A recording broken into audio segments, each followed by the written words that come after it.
Bismillahirrahmanirrahim. Assalamualaikum warahmatullahi wabarakatuh. Innal hamdalillah nahmaduhu wa nasta'inuhu wa nastaghfiruhu wa natubu ilaih. Wa na'udzu billahi min shururi anfusina wa sayyiati a'malina. May yahdihillahu fala mudilla lahu wa may yudlil fala hadiyalah. Asyhadu an la ilaha illallah wahdahu la syarika lah wa asyhadu anna Muhammadan abduhu wa rasuluhu la nabiyya ba'dah. Ya ayyuhalladzina amanu taqullaha haqqa tuqatih wa la tamutunna illa wa antum muslimun.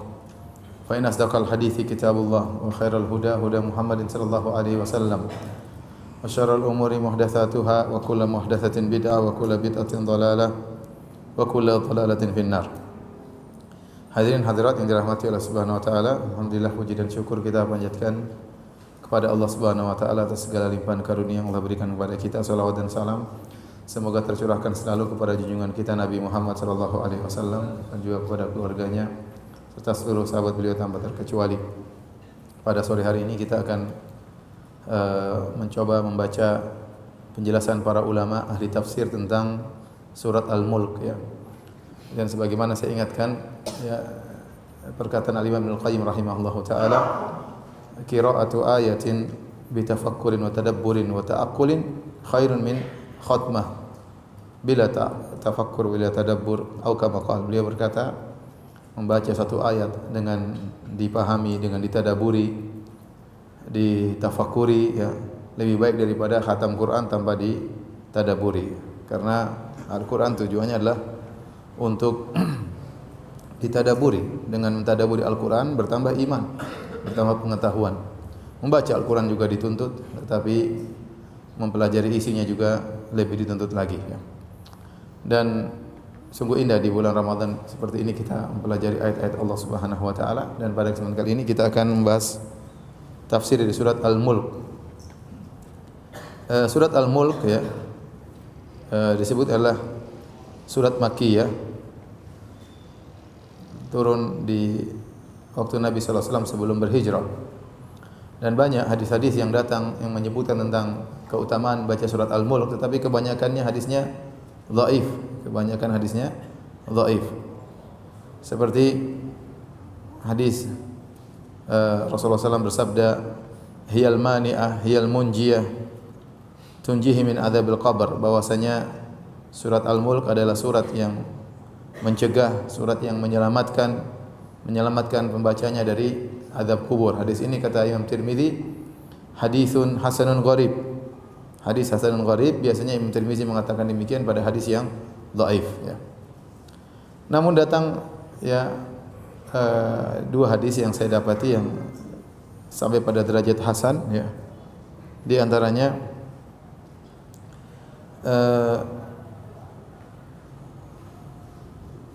hadis kata dari Abu Hurairah radhiyallahu anhu, kata Nabi sallallahu alaihi wasallam, inna suratan min kitabillah ma hiya illa 30 ayat.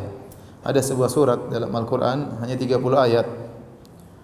Syafa'at li rajulin hatta akhrajathu minan nar yaumal qiyamah.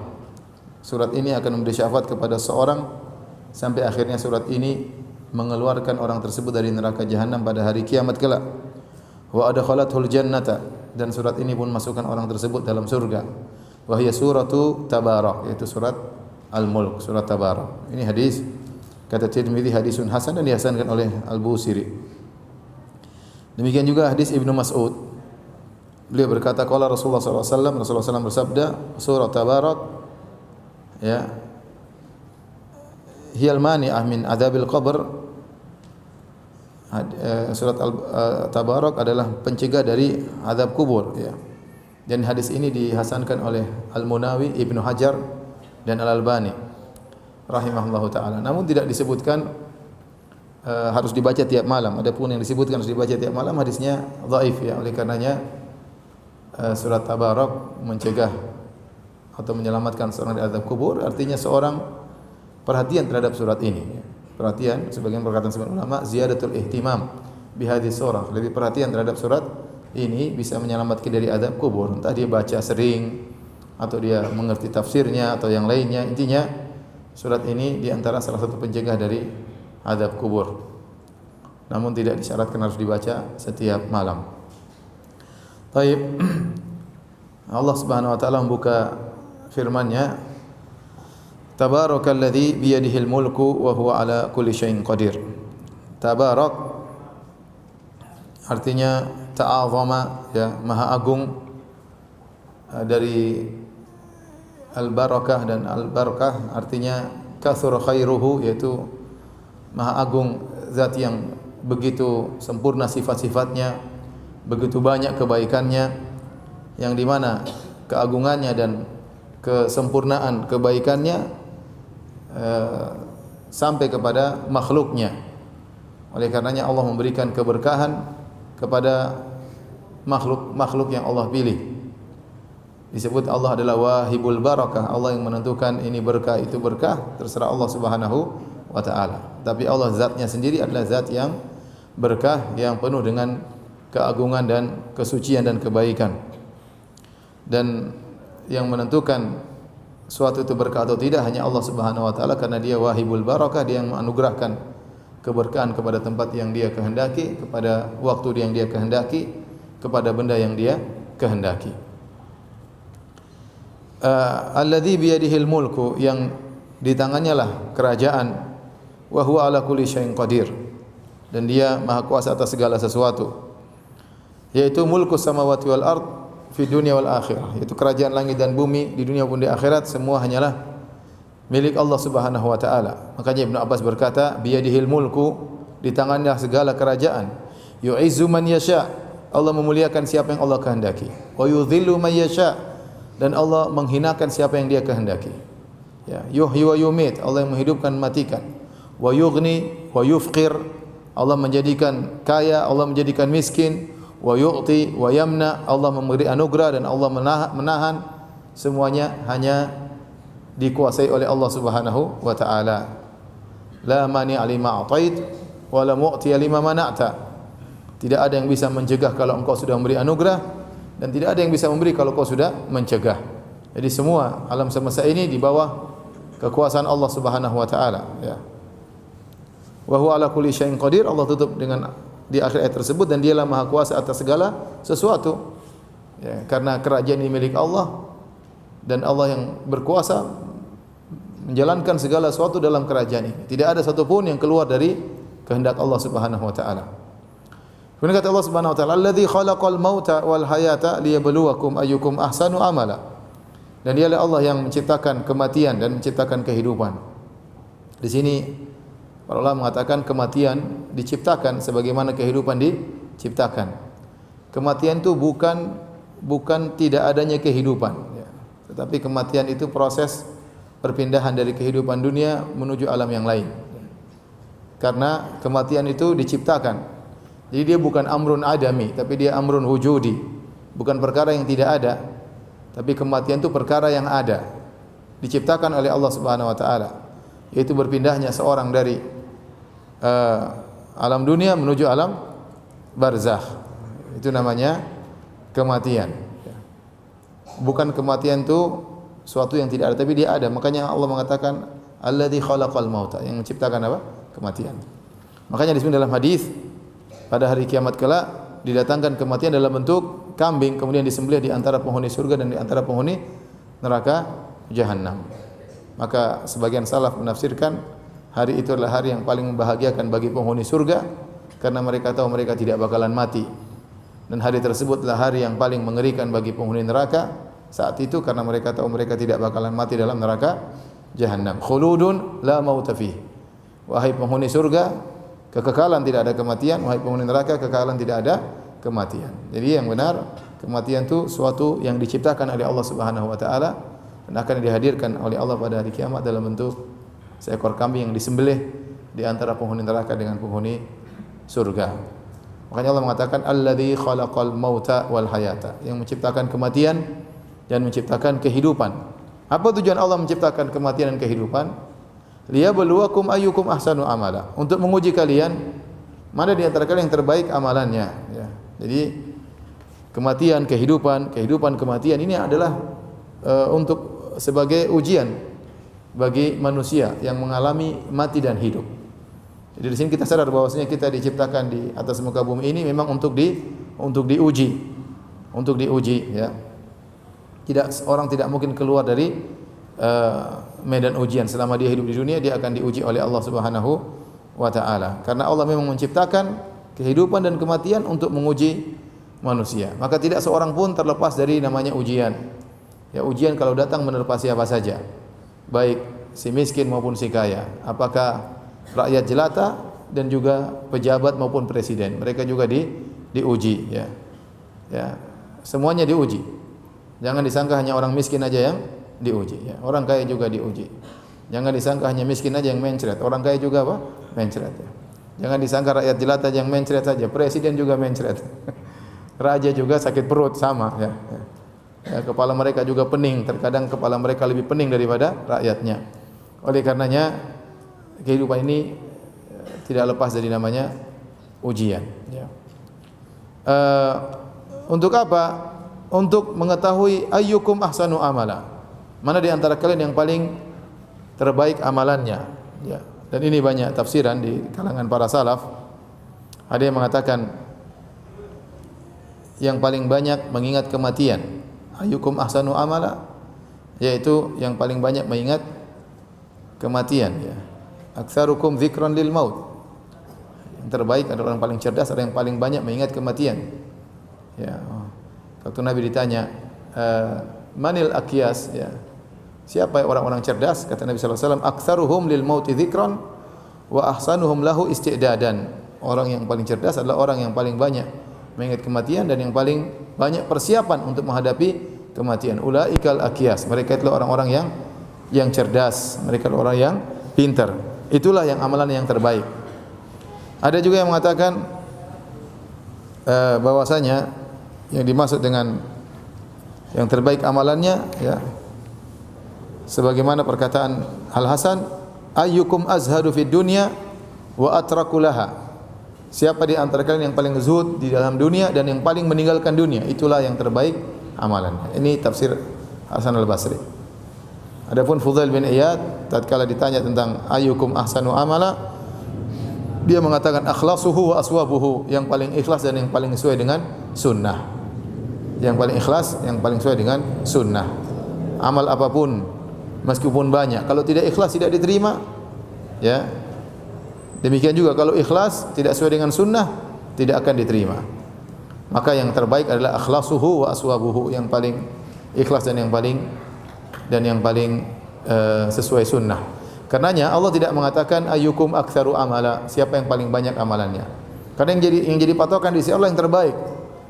Seorang meninggal dunia dalam kondisi melakukan amalan yang terbaik. Bisa jadi seorang diberi umur yang singkat tetapi mendapat kedudukan yang tinggi. Ya, contohnya ya adalah Sa'ad bin Mu'adz radhiyallahu taala anhu, yang beliau masuk Islam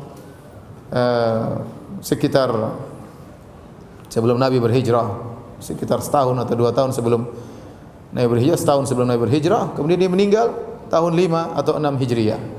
Dia hanya mengalami Islam sekitar 7 tahun atau 6 tahun 7 tahun. Hanya sebentar. Tapi begitu dia meninggal, kata Nabi, ihtazza arsyur rahman. Maka arsy Allah bergetar. Kenapa? Karena keagungannya Sa'ad bin Mu'adz radhiyallahu taala anhu.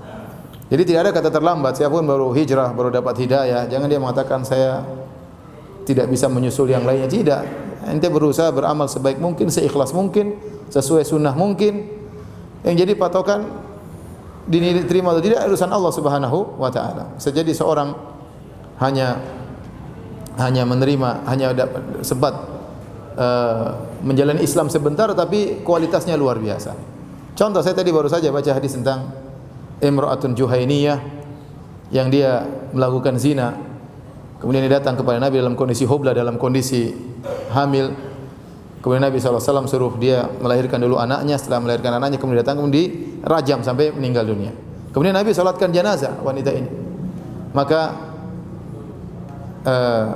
Umar bertanya, ya Rasulullah, bagaimana Anda menyolati orang ini sementara dia berzina? Kata Nabi SAW, laqad tabat taubatan law qusimat ala sab'ina min ahli al-Madinah lawasi'athum. Sungguh wanita ini telah bertobat dengan suatu taubat kalau dibagi untuk 70 orang Madinah yang berdosa kemudian bertobat cukup. Menunjukkan dia melakukan satu amalan yang luar biasa, yang menunjukkan taubat itu bertingkat-tingkat. Ini taubatnya wanita ini sungguh luar biasa seandainya dibagi untuk 70 orang, tobat semuanya masuk surga, cukup dengan tobatnya satu wanita ini. Ini menunjukkan bahwasanya bisa jadi amalan orang tidak banyak tapi kualitasnya sangat luar biasa di sisi Allah Subhanahu wa taala. Lihat tadi saya katakan Sa'ad bin Mu'adz radhiyallahu taala anhu. Nah, kalau seorang membarengkan keduanya antara kualitas dan jam banyak, ini luar biasa. Ya, sebagaimana para salaf ya, mereka memperhatikan kualitas dan juga kuantitas. Ya, mereka ibadahnya luar biasa sertai dengan kuantitas juga yang banyak. Tapi yang paling utama adalah kualitas. Bagaimana seorang bisa beribadah kepada Allah dengan yang terbaik, akhlasuhu wa aswabuhu, yang paling ikhlas dan paling sesuai dengan sunnah Nabi sallallahu alaihi wasallam.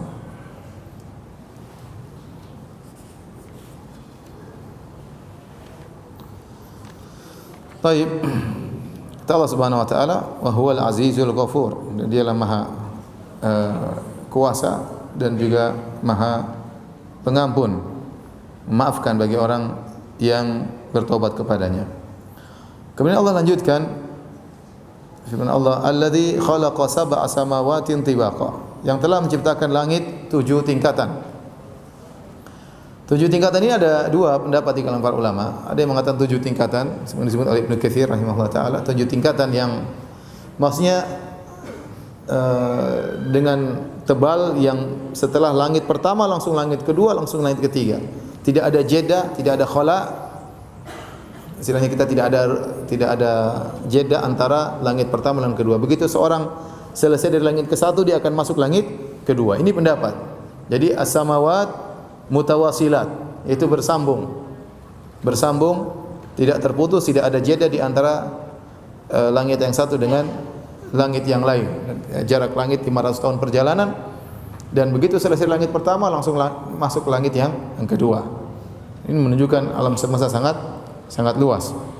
Dan sebagian ulama berpendapat bahwasanya as-samawat mutafadilat, bahwasanya langit-langit itu ada jedanya. Jadi setelah langit pertama ada kosong lagi, kemudian langit kedua ya, ada kosong lagi, ada jeda, kemudian langit ketiga, dan seterusnya sampai langit ketujuh. Dan Ibnu Katsir rahimahullah lebih cenderung kepada pendapat yang kedua. Intinya langit disusun oleh Allah bertingkat-tingkat. Kata Allah, ma tara fi khalqir rahmani min tafawut. Engkau tidak melihat pada ciptaan Allah adanya i'wijaj, adanya kebengkokan, adanya ketidakseimbangan. Di sini ma tara fi khalqir rahman, engkau tidak melihat pada ciptaan Allah. Ada dua tafsiran, ada yang mengatakan ciptaan Allah secara umum, ada yang mengatakan maksudnya langit. Dua-dua datang dari salaf. Ada yang mengatakan ciptaan Allah secara umum semuanya sempurna.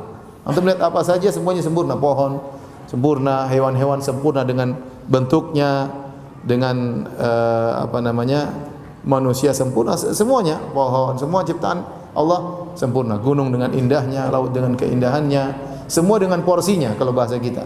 Semua dengan apa?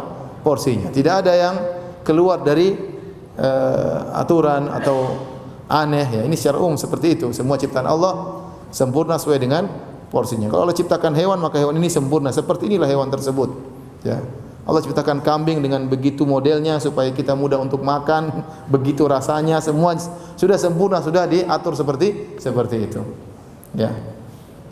Dan Allah ciptakan singa dengan begitu modelnya, itu juga dengan kesempurnaan. Tidak ada yang ganjil dari ciptaan-ciptaan Allah. Ini tafsiran pertama. Tafsiran kedua, maksudnya langit begitu sempurna, begitu kokoh, kemudian bertumpuk, ya, bersusun, kemudian begitu banyak yang diletakkan di langit, semua sempurna. Kau tidak melihat ada keganjilan, kebengkokan dalam ciptaan-ciptaan Allah. Farji'il basar hal tara min futur. Ini pendapat kedua mengatakan yang dimaksud dengan tidak ada kepincangan maksudnya langit, bukan seluruh makhluk. Tapi dua-duanya tafsiran benar. Saya sampaikan, asalnya khilaf dalam ilmu tafsir adalah khilaf tanawu. Hukum asal khilaf dalam tafsir adalah khilaf tanawu, yaitu khilaf yang tidak kontradiktif, hanya sekedar berbeda contoh. Berbeda dengan masalah fikih.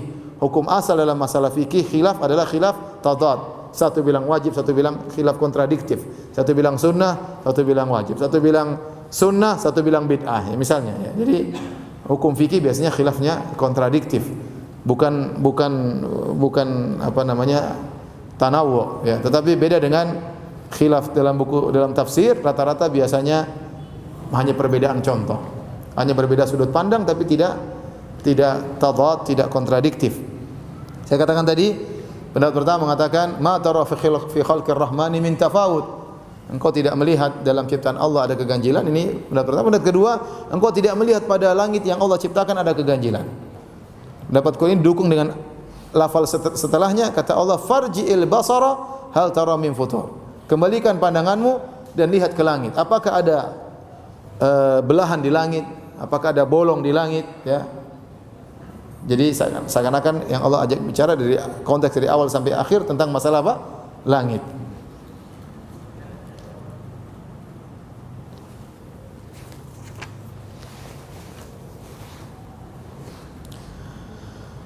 Dan futur maksudnya asyukuk, yaitu belah, terbelah, dan langit tidak akan terbelah nanti pada hari kiamat ya, dengan proses idza sama'un fatarat, kemudian idza sama'un syaqqat, kemudian baru wa idza sama'u kushitat, nanti dibelah pada hari kiamat. Infitar awal terbelah, kemudian insyaqqat belahnya lebih besar lagi, kemudian wa idza sama'u kushitat dilepas langit tersebut dari tempatnya. Adapun sebelum hari kiamat maka langit sempurna kokoh ya. Ya, di atas kita langit itu kokoh, tidak ada bolongannya sama sekali ya. Sama sekali tidak ada bolongan. Kemudian kata Allah Subhanahu wa taala, "Tsumma irji'il basara karrataini yanqalib ilaikal basaru khasi'an wa huwa hasir." Kemudian balikkan lagi pandanganmu, coba lihat lagi. Ada yang mengatakan lihat 2 kali, ada yang mengatakan maksudnya ulang-ulang lihat, coba bolak-balik. Allah mengatakan demikian karena memang langit tidak ada cacatnya langit. Sempurna penciptaan Allah Subhanahu wa taala. Padahal dia menahan beban-beban yang begitu berat. Planet, matahari, rembulan, bintang-bintang. Tapi sama sekali tidak ada kerusakan sama sekali. Sudah jutaan tahun, entah ribuan tahun ya. Tapi kokoh selalu. Makanya Allah mengatakan lihatlah ya. Coba lihat, tsummarji'il basara karratain. Ulangi penglihatan. Ulang lagi ketiga kali, keempat kali, coba lihat. Enggak ada, ya. Yang qalibu ilaikal basaru khasi'an wa huwa hasir. Maka pandanganmu akan balik dalam kondisi rendah hina, artinya kau tidak akan mendapatkan kesalahan.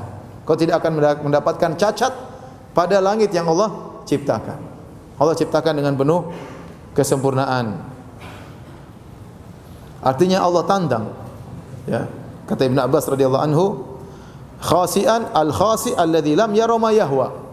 Seorang yang tidak melihat apa yang dia ingin cari. Artinya carilah kesalahannya, kata Allah. Carilah cacat dalam langit. Coba cari, ulang-ulang pandanganmu. Pakai teropong, pakai apa, coba lihat. Enggak ada cacatnya. Enggak ada cacatnya. Dan ini sempurna ciptaan Allah Subhanahu wa taala. Allah masih bercerita lagi tentang langit. Ayat keberapa ini? Ayat ke-6. Sekarang ayat ke-berapa? 5. Ini masuk ayat ke-6. Surat Al-Mulk ada berapa ayat? Berarti cepat habis, belum buka puasa. Mau cepat-cepat atau mau lama-lama?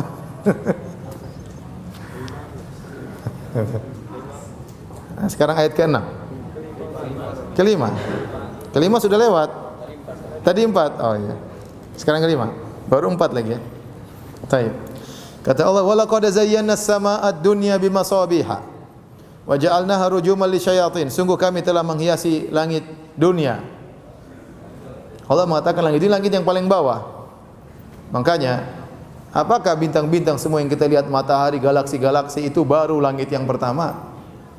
Bagaimana dengan langit kedua? Kita enggak tahu, ya. Ada yang mengatakan bahwasanya ini sudah bertebaran ke seluruh langit-langit yang kita lihat di atas. Karena langit-langit adalah bening sehingga kita tidak tahu planet ini di langit keberapa, galaksi ini di langit keberapa. Allah alam bisawab ya. Adapun orang yang nekat mengatakan planet ini di langit kesekian, maka dia bahlul ya.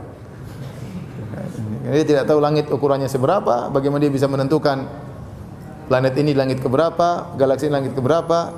Tapi ada yang mengatakan bahwa semua yang kita lihat ini hanya di langit pertama, langit dunia, langit yang paling rendah. Kalau yang semua kita lihat baru langit pertama, bagaimana dengan langit yang setelahnya? Sungguh luar biasa apa? Alam semesta ini ciptaan Allah Subhanahu wa taala. Karena Allah mengatakan, "Wa laqad zayyana as-samaa'a ad-dunya bimasabih."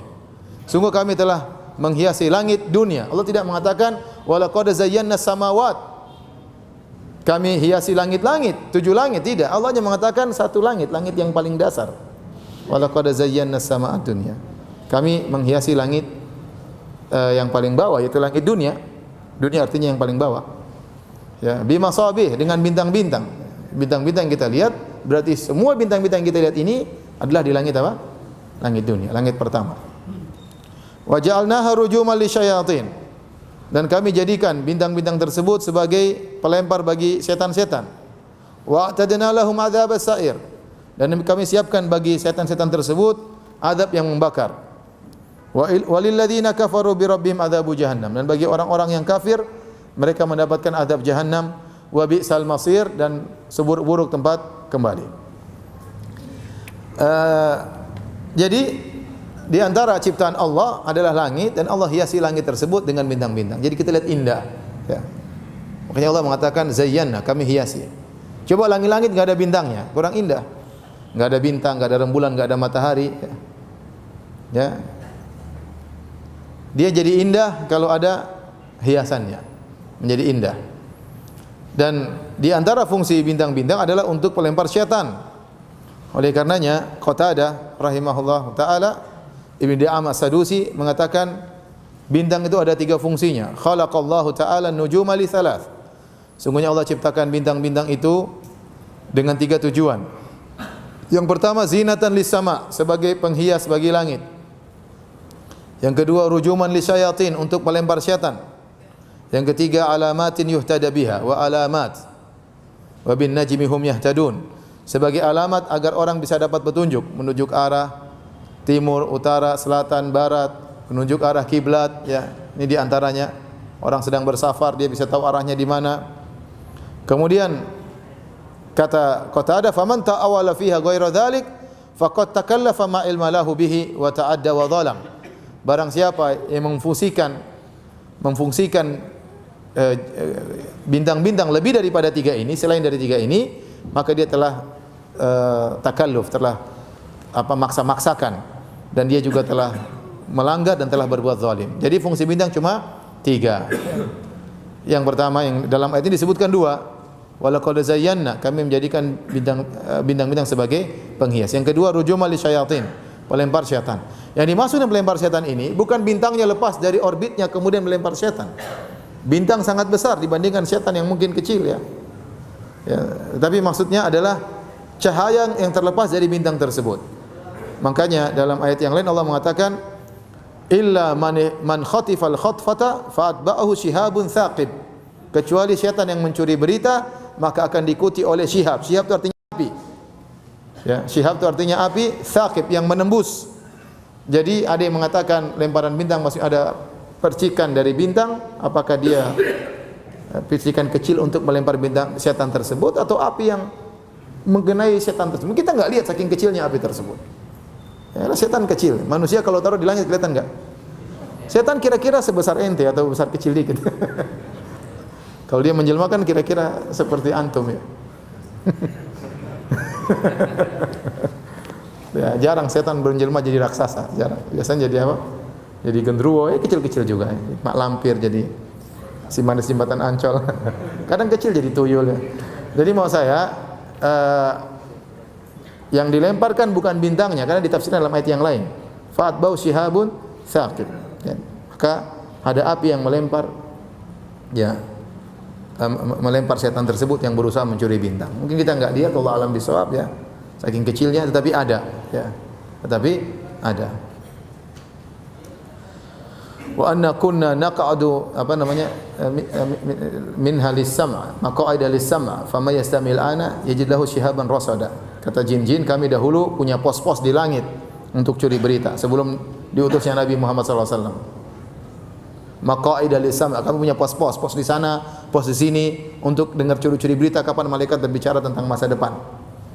Tetapi sekarang barang saya mencoba-coba maka dia akan mendapatkan syihaban rasada. Dia akan dapati api yang mengintai. Ya. Susah untuk selamat. Oleh karenanya, dukun zaman sekarang hampir-hampir tidak bisa benar. Kalau dukun zaman dulu, sebelum Nabi diutus banyak benarnya. Oleh karenanya, Fir'aun saja dengar dari dukun akan lahir Musa. Dukun, benar atau tidak? Ternyata benar.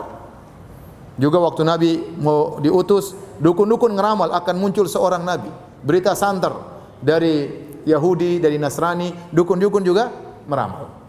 Ya. Jadi dukun-dukun dulu banyak benarnya karena mereka kuat mencuri berita. Setan-setannya banyak. Tapi setelah Nabi diutus, tadi kata jin, susah. Makanya kata Ibnu Hajar hampir-hampir tidak ada lagi yang bisa apa? Mencuri berita. Taib, kemudian kata Allah Subhanahu wa taala, "Wa'tadna lahum adzabas sa'ir." Kami siapkan bagi setan-setan yang mencuri-curi berita tersebut azab yang pedih, azab yang membakar. Sa'ir itu yang membakar. Walilladzina kafaru bi rabbihim adzabu jahannam. Demikian juga orang-orang kafir bagi mereka azab jahannam. Wa bi'sal masir, dan sungguh buruk tempat kembali mereka. Kemudian kata Allah Subhanahu wa taala, "Idza ulqu fiha." Jika mereka dilemparkan dalam neraka jahannam, sami'u laha syahiqan wa hiya tafur. Maka mereka mendengar suara syahik dari neraka jahanam tersebut. Suara syahik ni orang mengatakan di kamus-kamus disebutkan ada syahik wa zafir. Ya, zafiran zafir dan syahik. Ada yang mengatakan zafir adalah suara keledai kalau berteriak. Apa bahasa Indonesianya? Kalau kuda meringkik, ya. Kalau kadak, kalau ayam berkotek, ya. Kalau kodok mengkodok. Kalau himar, keledai apa mau? Meraung. Berteriak, ya. Teriak, suaranya paling tidak enak didengar. Makanya kata Allah, "Inna ankaral aswati la sautul hamir." Suara paling buruk suaranya apa? Keledai, ya. Kalau ada orang sombong dengan mengangkat suara, kita bilang suara masih kalah, masih bagus suara keledai daripada kamu. Kalau mau sombong dengan mengangkat suara, keledai lebih sombong daripada kamu, ya. Dan itu suara yang paling buruk. Jadi Allah gambarkan bahwasanya mereka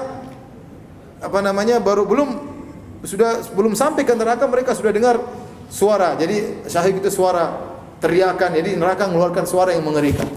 Ada yang mengatakan syahik itu zafir itu syahik itu suara yang menderu dalam dada, zafir dikeluarkan. Intinya suara yang mengerikan didengar oleh orang-orang dilemparkan di neraka jahanam. Suara tersebut mereka dengar dari neraka jahanam. Makanya kata Allah, "Idza ra'atu min makanin ba'idin sami'u laha taghayyuzan wa zafira." Kalau neraka sudah melihat mereka dari jauh, sebelum mereka sampai, idza ra'atuhum min makanin ba'idin. Kalau neraka melihat orang-orang kafir dari kejauhan, sami'u laha, maka mereka mendengar dari neraka taghayyuzan wa zafira, kemarahan neraka dan suara yang mengerikan dari neraka jahanam. Jadi dari jauh sudah mendengar suara yang mengerikan. Ibarat kalau kita di hadapan singa terus singanya, udah. Ada kawan cerita, dia pergi di hutan, dia bawa jeep, bawa senjata lengkap. Di tengah hutan dia ketemu macan. Begitu macannya, bung, kata dia saya langsung lemas. Itu macan punya karismatik luar biasa. Lemas langsung, enggak punya kekuatan sama sekali. Menderungnya siapa? Macan itu, ya. Itu baru macan. Belum kalau apa? Neraka jahanam. Waliyadzubillah, ya. Idza ulqu fiha sami'u laha syahiqan wa hiya tafur. Tafur itu tagli, yaitu nyala apinya berkobar. Kalau air mendidih namanya tafur. Al-ma' yafur. Kalau api berarti apinya berkobar-kobar. Mengerikan. Suaranya mengerikan, kemudian pemandangan juga sangat mengerikan. Kata Allah Subhanahu wa taala, "Takadu tamayyazu minal ghaiz." Hampir-hampir neraka tersebut terpecah-pecah. Ingin loncat itu makan orang tersebut, orang kafir tersebut. Hampir terpecah, tamayyiz itu terpecah-pecah. Ya, karena saking marahnya kepada orang-orang kafir yang di hadapannya. Ya, ingin segera menerkam orang-orang kafir tersebut. Kata Allah, "Kullama ulqiya fiha faujun." Setiap kali dilemparkan fauj sekelompok. Ini menunjukkan sebagian orang dilemparkan langsung sekelompok. Mungkin Yahudi langsung Nasrani langsung apa? Ya. Langsung dilempar sekelompok. Ateis langsung apa? Kelompok ya. Koruptor apa? Makanya Allah mengatakan uhsyurul ladzina dzalamu wa azwajahum. Kumpulkan orang zalim dan azwajahum, yaitu yang berkelompok-kelompok. Sesuai dengan kemaksiatan mereka dikumpulkan oleh Allah Subhanahu wa taala. Jadi mereka jatuh. Ada yang memang dari awal sudah dilemparkan dalam neraka jahanam, ada yang digait oleh kalali ya, oleh khazanatu an-nar, mengkait orang-orang kafir dilemparkan ke neraka jahanam. Kullama ulqiya fiha faujun sa'alahum khazanatuha. Setiap kali dilemparkan serombongan manusia ke dalam neraka jahanam, sa'alahum khazanatuha, maka mereka ditanya oleh penjaga neraka, alam ya'tikum nadhir? Bukankah telah datang kepada kalian rasul pemberi peringatan? Pemberi peringatan atau yang mewakilinya para dai yang memberi peringatan kepada mereka. Kata mereka, qalu bala, ya, tentu kata mereka. Seperti kata Allah, wasiqal ladzina kafaru ila jahannam zumara hatta idza ja'uha futihat abwabuha wa qala lahum khazanatuha alam ya'tikum rusulun minkum yatluna 'alaikum ayati rabbikum wa yunzirunakum liqa'a yaumikum hadza qalu bala. Tatkala orang-orang kafir digiring menuju neraka jahanam, kemudian dibawakan pintu neraka jahanam, mereka masuk, maka kemudian penjaga neraka jahanam bertanya, alam ya'tikum rusulun minkum? Bukankah telah datang kepada kalian para rasul dari kalian? Yatluna ayati rabbikum, yang membacakan firman-firman ayat-ayat Rabb kalian. Wa yunzirunakum liqa'a yaumikum hadza, dan mengingatkan kalian akan ada hari ini, hari pertemuan kalian dengan Allah Subhanahu wa taala. Qalu bala, mereka tidak bisa mengingkari, kata mereka, iya, jelas, kami dulu diberi peringatan. Sama di sini waktu ditanya, alam ya'tikum nadhir? Bukankah telah datang peringatan, pemberi peringatan bagi kalian? Qalu bala, kata mereka, tentu, benar. Qad ja'ana nadhirun fakadzdzabna. Telah datang memberi peringatan kepada kami dan kami dustakan dia. Wa qulna ma nazzalallahu min syai', dan kami katakan Allah tidak turunkan sama sekali, tidak mengirim rasul, Allah tidak turunkan ayat. Kau hanyalah pendusta wahai rasul. In antum illa fi dhalalin kabir. Sesungguhnya kalian sedang berada dalam kesesatan yang nyata. In antum illa fi dhalalin kabir, tidak lain kalian itu sedang berada dalam kesesatan yang nyata. Ini ada dua tafsiran. Tafsiran pertama, perkataan penjaga neraka jahanam kepada orang-orang kafir yang masuk neraka. In antum illa fi dhalalin kabir. Sesungguhnya kalian dalam kesesatan yang nyata, menolak para rasul, mendustakan para rasul. Kalian dalam kesesatan yang nyata dan sekarang kalian akan dalam neraka jahanam. Ini tafsiran pertama. Tafsiran kedua, itu perkataan mereka kepada para rasul dahulu. Ya. Mereka mengatakan kalian rasul justru yang sesat. Jadi itu perkataan mereka banyak dalam Al-Qur'an. Orang-orang kafir justru mengata-ngatai para rasul yang sesat. Ya. Dalam surat Al-A'raf ya, Allah menyebutkan bagaimana perkataan Nabi Nuh, perkataan Nabi Hud ya. Ya. Laisa bi dhalalatun walakinni rasulun min rabbil alamin. Wahai kaumku, aku tidak sesat, tapi aku utusan dari Allah. Kenapa? Karena mereka menuduh nabi tersebut sesat. Dan itu juga yang dialami oleh Nabi Muhammad SAW. Mereka menuduh Nabi Muhammad sebagai nabi yang sesat. Makanya kata Allah, wa idza ra'auka iyattakhidunaka illa huzwan ahadha alladhi ba'atha Allahu rasula in kada la yudhilluna an alihatina laula an sabarna 'alaiha wa sawfa ya'lamuna hina yarawna al-'adzaba man adallu sabila. Jika mereka melihat engkau wahai Muhammad, mereka berkata, mereka hanya mengejek Nabi Muhammad SAW. Mereka berkata, ahadha alladhi ba'atha Allahu rasula, inikah rasul yang diutus oleh Tuhan? Masa rasulnya begini? In kada la yudhilluna an alihatina, hampir-hampir Muhammad ini sesatkan kita kalau bukan kita bersabar dalam kesyirikan. Jadi mereka menuduh Nabi Muhammad apa? Sesat. Makanya Allah mengatakan, wa sawfa ya'lamuna hina yarawna al-'adzaba man adallu sabila. Nanti pada hari kiamat mereka kelak tatkala mereka melihat azab, baru mereka tahu siapa yang lebih sesat. Ternyata mereka yang sesat. Jadi in antum illa fi dhalalin kabir, di antara tafsiran Itu adalah ejekan. Ejekan orang-orang musyrikin kepada para nabi. Kalian yang sesat wahai para nabi, ngapain dakwah kami kalian yang sesat?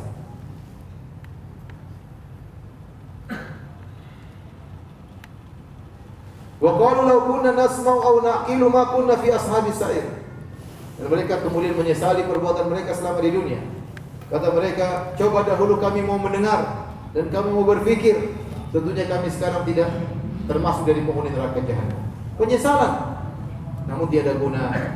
Fa'tarafu bidzunubihim, mereka pun mengaku dosa-dosa mereka. Mereka meles, mereka sedih, kami ngaku kami salah, tapi tidak ada faedahnya. Fasuhqan li ashabis sa'ir, jauhlah mereka dari rahmat Allah bagi mereka penghuni neraka jahanam. Terlambat. Penyesalan mereka sudah tiada guna. Seandainya penyesalan tersebut sebelum mereka meninggal dunia, tentu mereka akan selamat, akan tapi mereka menyesal setelah mereka dalam neraka jahanam. Baik. Ayat keberapa sekarang? 12. Kata Allah Subhanahu wa taala, "Innal ladzina yakhshawna rabbahum bil ghaibi lahum maghfiratun wa ajrun kabir." Sungguhnya orang-orang yang takut kepada Rabb mereka bil ghaib. Bil ghaib maksudnya ada beberapa tafsir yang akan menjelaskan. Lahum maghfiratun wa ajrun kabir, bagi mereka ampunan dan bagi mereka pahala yang besar. Apa maksudnya ini? Maksudnya ini secara umum ada dua pendapat. Yang pertama, maksudnya innal ladzina yakhshawna rabbahum bil ghaib. Sungguhnya orang yang takut kepada Rabb mereka bil ghaib dengan hal-hal yang ghaib. Ini tafsir yang pertama. Maksudnya takut dengan hal-hal yang ghaib yang sudah Allah kabarkan. Takut dengan alam barzakh, dia takut. Dia takut dengan padang mahsyar. Dia takut dengan hisab. Dia takut dengan mizan. Dia takut dengan sirat. Dia takut dengan neraka jahanam. Ini semua perkara yang ghaib. Ini salah satu tafsiran. Innal ladzina yakhshawna rabbahum bil ghaib, itu orang-orang yang takut kepada Allah Subhanahu wa taala dengan hal-hal ghaib yang Allah kabarkan kepada mereka. Mereka takut. Sehingga tatkala mereka takut dengan alam barzakh, dengan padang mahsyar, dengan hisab, maka mereka persiapkan diri mereka untuk bertemu dengan hal-hal yang ghaib tersebut atau berita-berita ghaib tersebut. Ini tafsiran pertama. Tafsiran yang kedua, innal ladzina yakhshawna rabbahum bil ghaib. Maju-maju dikit boleh? Ikhwan, maju-maju dikit.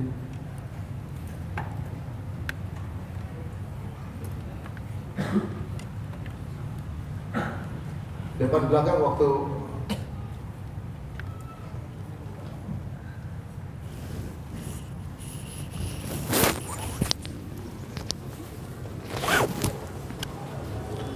Baik, sudah? Di depan sama belakang sama aja waktu jadwal buka puasanya. Masih lama ya. Santai aja, masih lama. Tafsiran pertama, innal ladzina yakhshawna rabbahum bil ghaib. Tadi saya katakan orang-orang yang takut kepada Allah terhadap berita-berita gaib yang Allah kabarkan kepada mereka. Tentang alam barzakh, tentang hari kiamat yang mengerikan, tentang padang mahsyar dan seterusnya. Ini yang pertama. Yang kedua, tafsiran kedua, innal ladzina yakhshawna rabbahum bil ghaib, maksudnya orang-orang yang takut kepada Allah tatkala mereka bersendirian. Yang pertama, bukti bahwasanya mereka takut kepada Allah justru waktu mereka bersendirian, mereka lebih semangat beribadah daripada tatkala mereka bersama banyak orang. Ini bukti mereka takut kepada Allah. Tidak ada yang lihat maka mereka bangun salat malam, tidak ada yang lihat maka mereka bangun baca Al-Qur'an. Berarti mereka takut kepada Allah tatkala mereka bersendirian. Ini orang-orang yang mulia, mereka beribadah kepada Allah fi khalawatihim, tatkala mereka sedang bersendirian. Ya, makanya orang-orang ini adalah orang yang ikhlas, ya.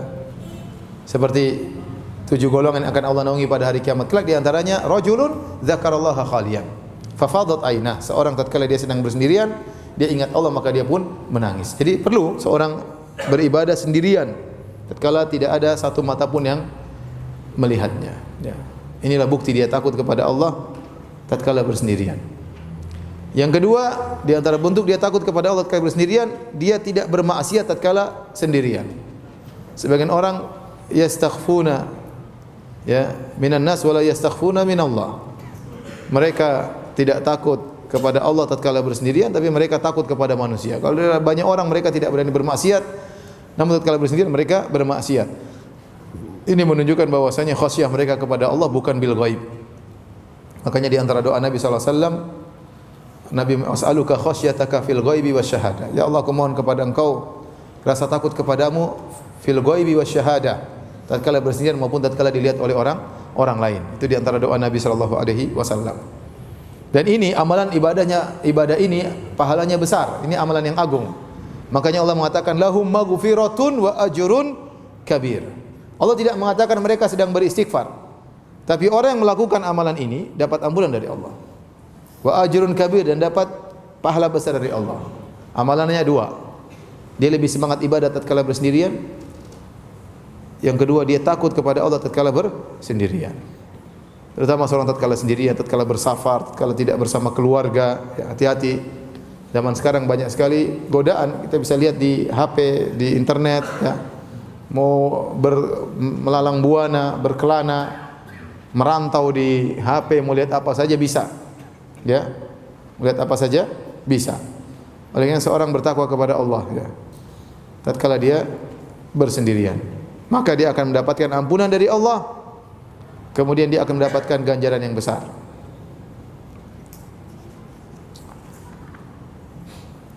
Kemudian kata Allah Subhanahu wa taala, "Wa asirru qaulakum aw ijharu bih. Innahu alimun bidzatis sudur." Bisik-bisiklah kalian dalam berbicara, aw ijharu bih, atau dengan keras-keras berbicara. Ini artinya mereka orang-orang musyrikin, mereka bisik-bisik mencela Nabi. Mereka bisik-bisik di antara mereka menghina Nabi. Maka Allah mengatakan wa asirru qaulakum aw ijharu bih. Apa kalian bisik-bisik? Asirru qaulakum aw ijharu bih, atau kalian terang-terangan berbicara, sama saja bagi Allah. Kata Allah, innahu alimun bidzatis sudur. Allah mengetahui isi hati manusia. Jangankan bicara kalian, isi hati kalian saja Allah tahu. Apalagi yang kalian apa? Ucapkan. Isi hati kalian saja Allah tahu, apalagi yang kalian ucapkan. Kenapa Allah mengatakan ala ya'lamu man khalaq? Bukankah yang menciptakan tahu tentang dia yang dia ciptakan? Allah yang menciptakan kalian, Allah yang menciptakan isi hati kalian. Allah tahu isi hati kalian, Allah yang menciptakan lisan kalian. Allah tahu bisik-bisik kalian. Ala ya'lamu man khalaq. Jangankan bisikan kalian, isi hati kalian yang belum terungkapkan, Allah pun tahu. Kenapa? Ala ya'lamu man khalaq, karena Allah tahu tentang apa yang dia ciptakan. Kemudian kata Allah Subhanahu wa taala, wa huwal latiful khabir, dan dialah Maha lembut dan Maha al-khabir, Maha mengetahui. Hadirin hadirat Allah Subhanahu wa taala, kita bicara sedikit tentang al-latif al-khabir. Al-latif al-khabir. Sebelum kita bicara al-latif, kita bicara al-khabir. Apa itu al-khabir? Al-khabir dalam bahasa Arab artinya dzu khibrah, yaitu yang punya keahlian. Kalau kita bicara tentang manusia, orang tidak dikatakan khabir kecuali dia belajarnya mendalam, bukan hanya sekedar tahu sekilas, tidak, benar-benar dia mendalami, bahkan mungkin dia mengadakan eksperimen-eksperimen, penelitian, dia tahu betul seluk-beluknya, luar dalamnya dia ngerti, sampai dia dikatakan khabir. Kalau bahasa Indonesia namanya pakar. Apa? Pakar. Ini pakar apa? Ini pakar mobil. Dia tahu betul, oh ini penyakitnya gini, ngerti isinya apa ini karena penyakit, dia ngerti semuanya. Ya. Satunya lagi pakar apa? Pakar bakso misalnya, dia bakso gini. Satunya pakar janda, bahaya. Jadi khabir itu pakar, kalau bahasa kita pakar ahli. Dan dia lebih spesifik daripada al-alim, kata para ulama. Ada al-alim, al-khabir, al-syahid, ini beda-beda. Tapi al-khabir lebih spesifik daripada al-alim, yaitu dia mengetahui secara detail. Makanya kalau Allah mengatakan wa huwa alimun wa huwa innallaha khabirun bima ta'malun. Sungguhnya khabir tentang apa yang kalian lakukan, tentang amal perbuatan kalian. Kalau mengatakan khabir bima ta'malun, Allah khabir tentang apa yang kalian lakukan. Artinya Allah tahu bagaimana amal kalian, bagaimana proses terjadinya amalan kalian, apa latar belakang kalian melakukan amalan tersebut, dan bagaimana sesudah amalan tersebut, Allah tahu seluruhnya secara detail. Secara detail. Itu disebut dengan apa? Khabir. Khabir. Makanya tatkala Allah sebut khabir, Allah bukan hanya khabir tentang amal seseorang, bahkan Allah khabir tentang dosa seseorang.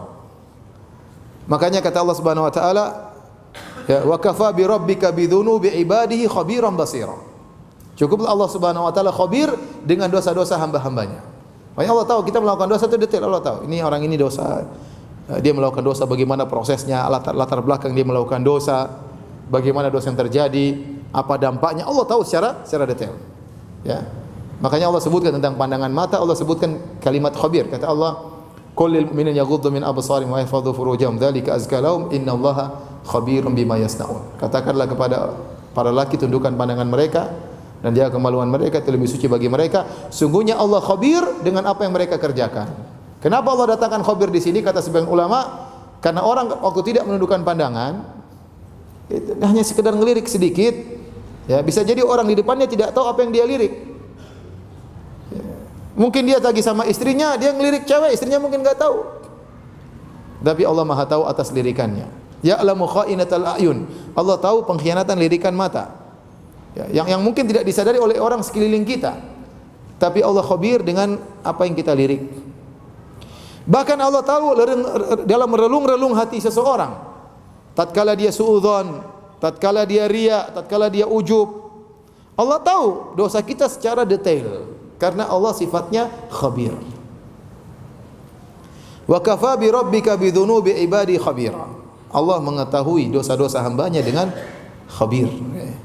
Di antara makna apa? Khabir. Jadi mengetahui secara detail, ya.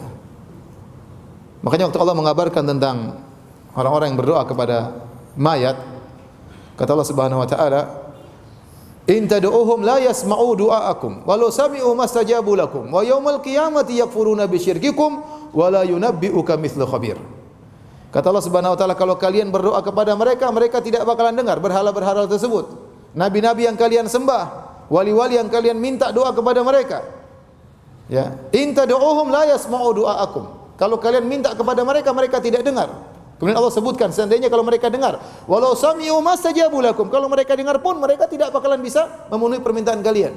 Wa yaumal qiyamati yakfuruna bisyirkikum. Nanti pada hari kiamat mereka akan kufur, berlepas diri daripada kesyirikan kalian. Kemudian kata Allah, wala yunabbi'uka mithlu khabir. Tidak ada yang bisa kabarkan seperti ini kecuali Allah.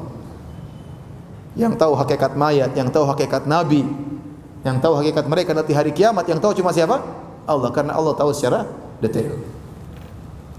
Makanya Luqman berkata kepada anaknya, "Ya bunayya, innaha in takum mithqala habbatin min khardalin fatakun fi sakhra aw fi samawati aw fil ardi ya'ti biha Allah, innallaha latifun khabir."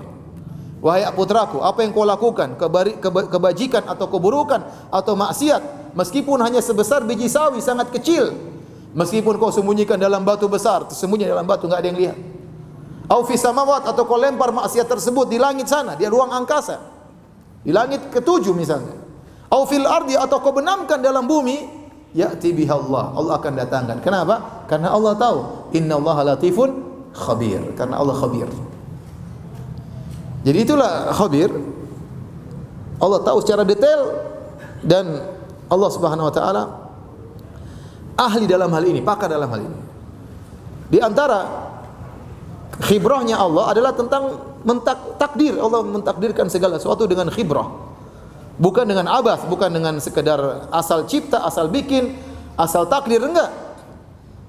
Contoh, Allah mengatakan, inna rabbaka yabsutur rizqa liman yasha'u wa yaqdir innahu kana bi'ibadi khabiran basira.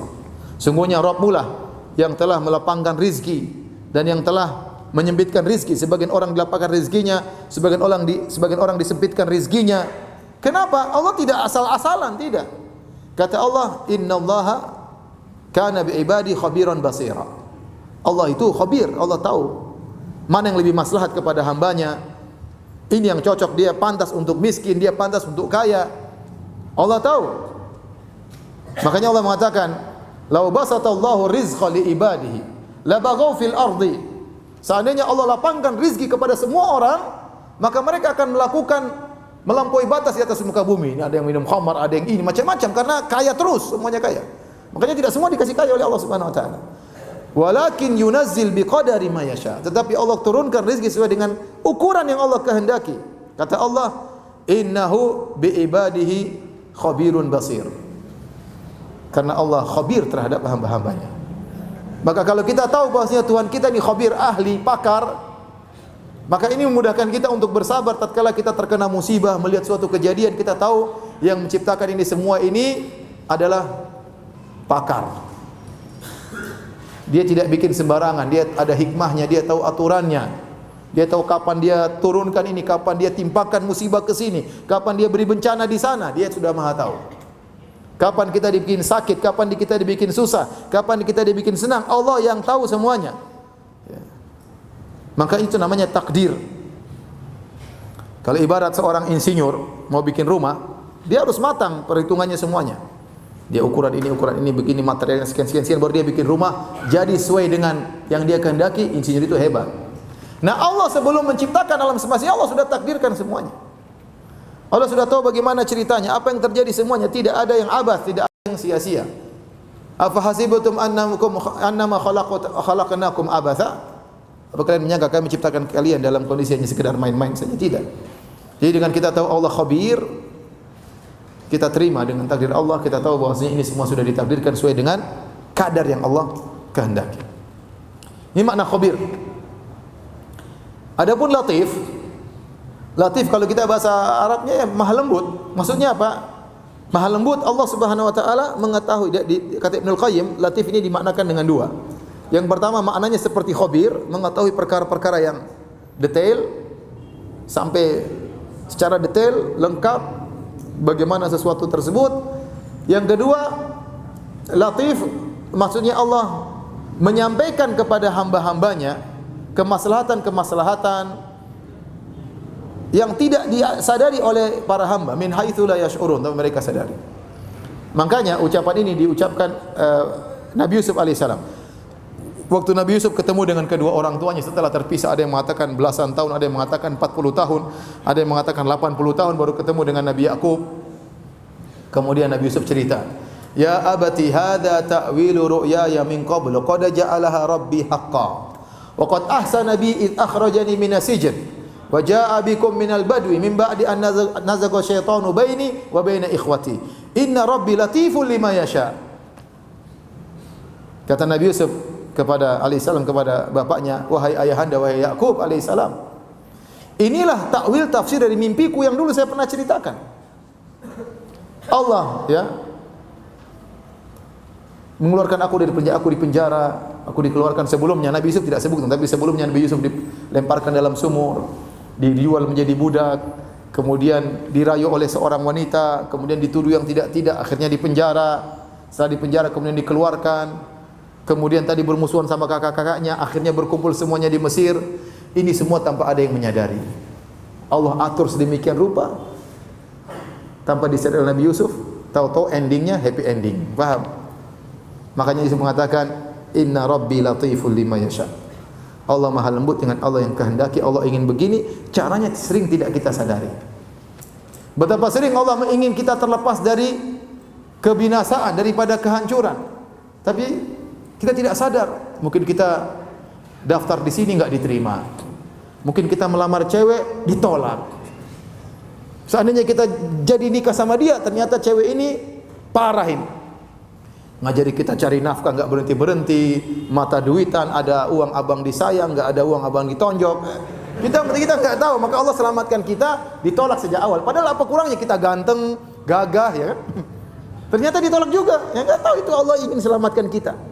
Mungkin waktu kita ngelamar cewek ngeliat kita buruk rupa, padahal kita tampan. Misalnya, kita enggak tahu. Jadi banyak hal-hal yang Allah ingin sampaikan kemasalahan kepada kita, kita enggak sadari. Kalau kita mengharapkan kecerdasan kita, kepintaran kita, enggak mungkin orang yang lebih cerdas daripada kita lebih banyak, masih banyak. Orang yang lebih pintar daripada kita masih banyak. Ya. Orang yang punya modal lebih banyak daripada kita masih banyak. Tapi ternyata Allah memberikan rezeki daripada arah yang tidak kita sangka. Allah membuat kita bisa ikut pengajian dari arah yang tidak kita sangka-sangka. Tahu-tahu kita digiring, tahu-tahu ada teman bilang, "Ustaz, saya ini paling benci sama ngaji salafi, paling benci." Tahu-tahu saya digiring sama Allah seperti sapi ditarik hidungnya, tahu-tahu saya ngaji begitu saja, padahal saya paling benci. Tahu di bawah kejebak ngaji, tahu-tahu. Mau diapain? Tanpa dia sadari. Itulah latif. Kalau orang tahu Allah Maha Latif, maka dia selalu husnudzon kepada Allah Subhanahu wa taala. Betapa banyak Allah ingin meninggikan derajat seorang tanpa dia sadari. Ya. Dan bisa jadi Allah hancurkan seorang tanpa dia sadari. Perlahan-lahan. Seperti Firaun. Allah tidak menghancurkan serta-merta. Dia tidak sadari. Dukun kasih tahu, Firaun, akan ada lahir anak dari Bani Israel yang akan menggulingkan singgasanamu. Wah, Tuhan ini, gimana Tuhan mau dikalahkan? Tuhan Firaun. Tapi Tuhan ini salah sejak awal, dia percaya sama dukun. Akhirnya dia cari orang untuk didata semua yang mengandung, semua didata, di sensus, siapa yang ngandung semua. Oh, itu berapa bulan, nanti mau melahirkan ditungguin sama algojonya. Begitu lahir laki-laki dulu nggak ada USG, jadi begitu laki-laki langsung sembelih, begitu laki-laki langsung sembelih. Subhanallah, Musa lahir, ibunya nggak terlalu besar perutnya, lahir tidak ada yang tahu, lewat dari sensus, tidak terkena sensus, kemudian diletakkan anaknya mengalir sungai Nil, kemudian ternyata dilihat oleh istrinya Firaun, kebetulan istri Firaun tidak punya anak, pingin punya anak, ada anak dibuang, dia sayang, subhanallah. Ini siapa yang ngatur? Allah Subhanahu wa taala. Kalau kita bilang kebetulan, padahal bukan kebetulan, memang sudah diatur. Dia pun ambil, kemudian Firaun lihat kok warna kulitnya coklat seperti Bani Israel, bunuh saja. Kata istrinya, jangan mas. Jadi kita jadikan anak angkat. Ya, akhirnya Firaun sayang sama Musa, bayangkan. Bayangkan, semuanya sudah diatur. Ya. Kebetulan Firaun yang biasanya sangar nurut sama istrinya. Saya sering bilang, kalau Firaun saja nurut sama istrinya, apalagi ente yang. Jadi akhirnya dia pun membangkang kepada istrinya. Sebut istri ini namanya Asia binti Muzahim. Intinya, kemudian Musa dipelihara. Bayangkan, dipelihara. Ini semua latif dengan lutf, dengan tanpa disadari sama sekali oleh Firaun. Ternyata singa yang dia takuti tersebut dia pelihara sendiri di rumahnya. Kasih makan yang enak sampai Musa menjadi apa? Gagah. Siapa yang pelihara singa tersebut? Firaun. Yang nanti akan menggulingkan singgasana. Jadi maksud saya, itulah Allah Latif. Betapa banyak orang ditinggikan oleh Allah dengan tanpa dia sadari, dan betapa orang dihancurkan tanpa dia sadari. Orang misalnya dia praktek riba, dia zalim. Allah hilangkan kebahagiaannya sedikit demi sedikit tanpa dia. Sebenarnya tapi dia tidak sadar. Mulailah istrinya selingkuh, mulailah anaknya narkoba, mulailah macam-macam, pelan-pelan, mulai temannya berkhianat, dan dia tidak menyadari kalau itu semua akibat kezalimannya. Perlahan seperti itu. Itulah Allah Al-Latif. Al-Latif.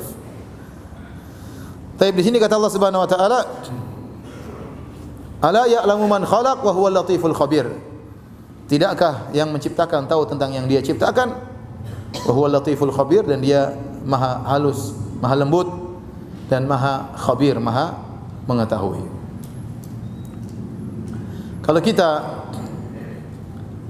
berbicara tentang Allah, bukan cuma mengetahui manusia, bahkan makhluk hidup semua Allah tahu ya. Makanya dalam ayat Allah mengatakan, "Wa ma tasqutu min waraqatin illa ya'lamuha." Tidak ada satu daun pun yang jatuh kecuali Allah mengetahuinya. Daun itu dimanapun, di belantara Afrika, belantara Amerika. Kalau daun saja gerakannya, Allah tahu kapan jatuhnya, bagaimana antum yang mukallaf, yang dibebani oleh syariat. Jadi jangan sampai terbetik dalam hati kita Allah tidak tahu isi hati kita. Setiap gerakan hati kita itu dicatat, diketahui oleh Allah Subhanahu wa taala. Kapan ente riya, kapan ente ujub, kapan ente sombong, kapan ente ikhlas. Allah khabir, Allah latif, Allah tahu. Dari sini kita terpacu untuk ikhlas kepada Allah. Meskipun orang tidak tahu, enggak ada masalah. Saya punya niat baik kok, meskipun saya tidak perlu ungkapkan. Ya. Betapa sering kita digelitiki untuk ngomong, niat saya baik. Enggak usah ngomong, udah diam aja, Allah Maha tahu. Allah Maha tahu. Tidak perlu kita bilang niat saya baik. Kalau ada keperluan baru darurat. Kalau enggak usah ngomong. Allah tahu ente niat baik. Biarlah Allah yang menilai. Ya. Jadi dengan begitu memudahkan kita untuk ikhlas, karena kita tahu Rabb kita ini tahu tentang semua yang kita kerjakan. Kemudian kita lanjutkan ayat berapa? 19. Berapa jam lagi buka puasa? 1 jam. Saya mau bilang break juga gak ada minuman, sama saja. Kita lanjutkan. Kata Allah Subhanahu wa taala, "Huwallazi ja'ala lakumul arda dzalula." Dialah Allah yang telah menjadikan bumi dzalul, dzalul tunduk. Makanya dikatakan al-ba'ir adz-dzalul, onta yang tunduk, artinya mudah untuk ditunggangi. Ya, mudah untuk ditunggangi. Jalan pun demikian. Di atas muka bumi ini Allah mudahkan bumi ini, mudah untuk dipijaki. Tadinya bumi bergetar, kalau bergetar Allah turunkan gunung-gunung sehingga pasak, akhirnya bumi enggak jadi bergetar. Dengan demikian mudah untuk dipijaki.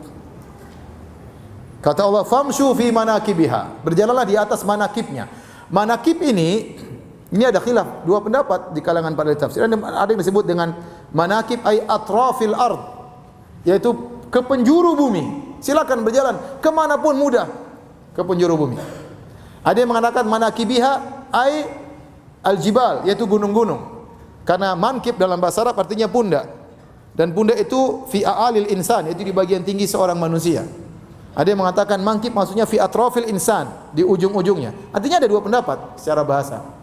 Ada yang mengatakan famshu fi manakibiha, artinya berjalan di penjuru bumi kau akan dapati mudah, ke mana-mana mudah. Kau mau ke Papua gampang jalan, di Papua jalan juga mudah. Mau ke Turkiya, mau ke Eropa, mau ke Amerika, mau ke Australia, mau ke Bintaro, ya sama, mudah. Jalan mudah, enggak susah. Bisa dipijaki, bisa ditempuh oleh seorang manusia. Ini pendapat pertama. Pendapat kedua, famshu fi manakibiha ay famshu fi jibaliha. Jangankan yang di bawah, kau naik gunung pun bisa kalau kau mau naik. Gunung-gunung banyak orang mendaki gunung, artinya bisa didaki.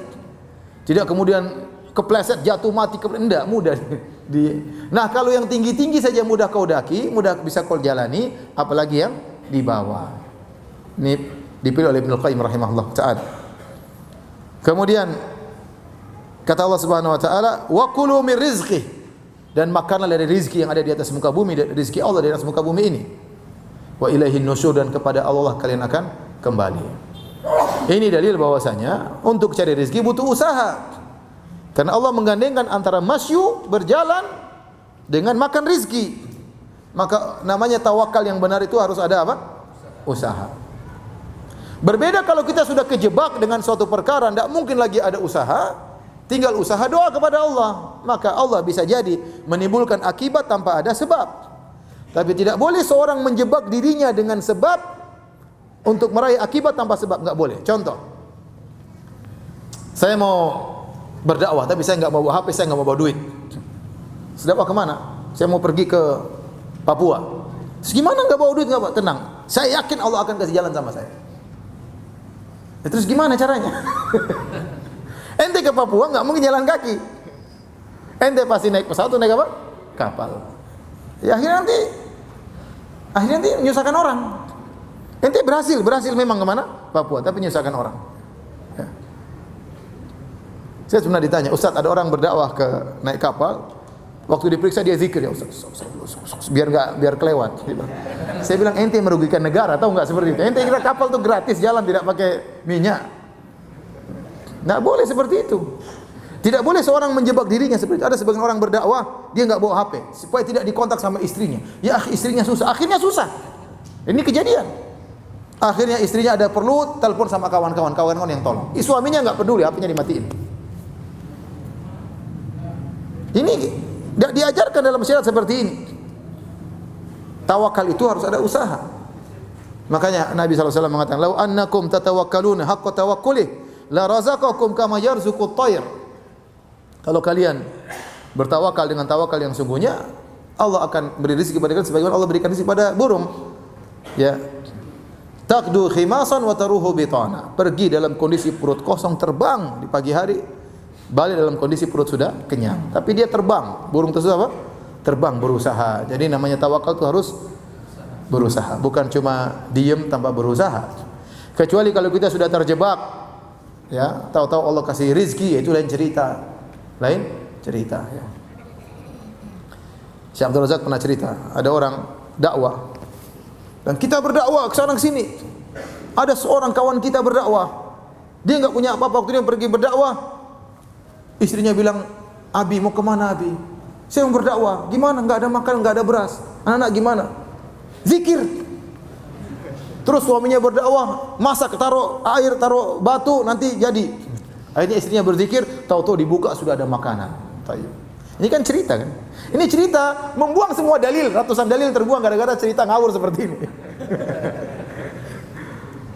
Makanya ini tidak boleh. Kalau memang kejebak kita nggak ada kondisi di luar, bisa jadi Allah timbulkan akibat tanpa sebab. Seperti Maryam beribadah di mihrab, tahu-tahu ada rizki dari Allah Subhanahu wa taala. Anna laki hada, kok bisa? Ini di luar cerita, di luar konteks. Karena perempuan bukan cari rizki, enggak, yang cari laki-laki. Ya. Dia bilang, lihat, saya pernah ceramah begini dibantah sama mereka. Kata mereka, lihat Maryam tidak mana-mana dapat. Ente kalau jadi Maryam perempuan, ente duduk aja mana sini biar. Ente kan laki-laki, gimana kasih makan anak istri? Mau nongkrong aja di rumah. Jadi sering sebenarnya ahlul bidah mereka berdalil dengan cerita sehingga semua dalil runtuh gara-gara apa? Cerita. Ini dalil seperti ini, famshu fi manakibiha, buang, enggak usah. Kata Allah, fa idza qudiyatis salatu fantashiru fil ardi wabtaghu min fadlillah. Kalau sudah selesai salat Jumat, bertebarlah di atas muka bumi. Allah suruh jalan. Cari rezeki. Bukan nyongkrong di masjid aja, enggak. Terus gara-gara cerita tadi buyar semuanya. Istidlal berdalil dengan cerita. Ceritanya belum tentu benar. Emang ceritanya ente lihat sendiri? Enggak, dengar-dengar juga. Repot. Enggak lihat langsung, cuma dengar-dengar juga, repot. Dan apa yang dialami oleh seorang tidak bisa dikiaskan ya. Beda orang, beda iman, beda kondisi, beda macam-macam.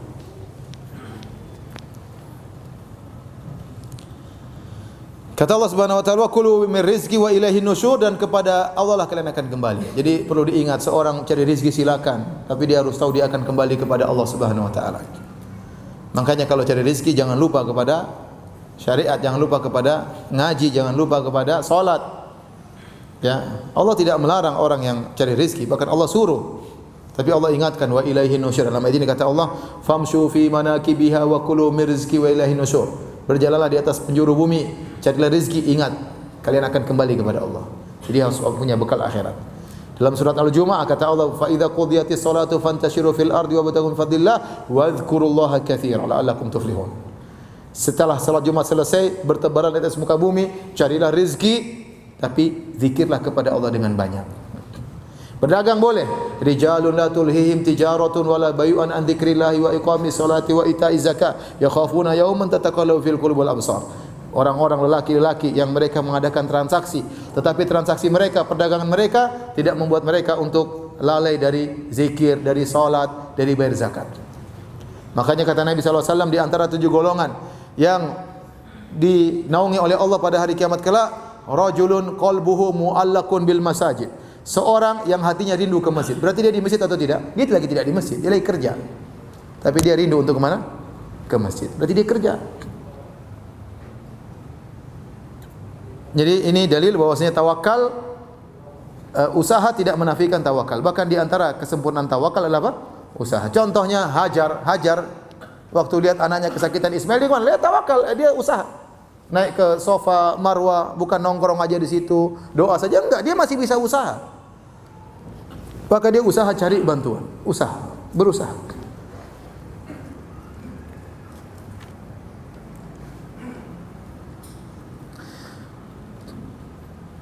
Kemudian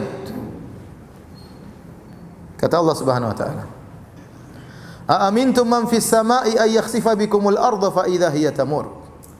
Apa kalian merasa aman dari zat yang di langit akan bisa menenggelamkan kalian di dalam bumi? Fa idza hiya tamur, kemudian bumi tersebut bergerak-gerak mau nyiksa kalian. Jadi ini peringatan, meskipun Tuhan kalian di atas langit, jangan kalian merasa aman. Karena yang di langit mengetahui apa yang terjadi seluruhnya di atas muka bumi. Dan semua yang terjadi di atas muka bumi sesuai dengan keputusan yang ada di langit, yaitu Allah Subhanahu wa taala. Jangan kalian merasa aman. Makanya semua salaf tatkala menafsirkan ayat ini, "Aamintum man fis sama", apakah kalian merasa aman dari yang di langit? Maksudnya, apakah kalian merasa aman dari Allah Subhanahu wa taala yang ada di atas langit? Ini dalil bahwasanya Allah berada di atas.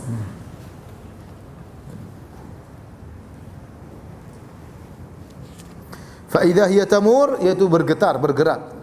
Seperti dalam hadis ya, bainama rajulun yamshi ya.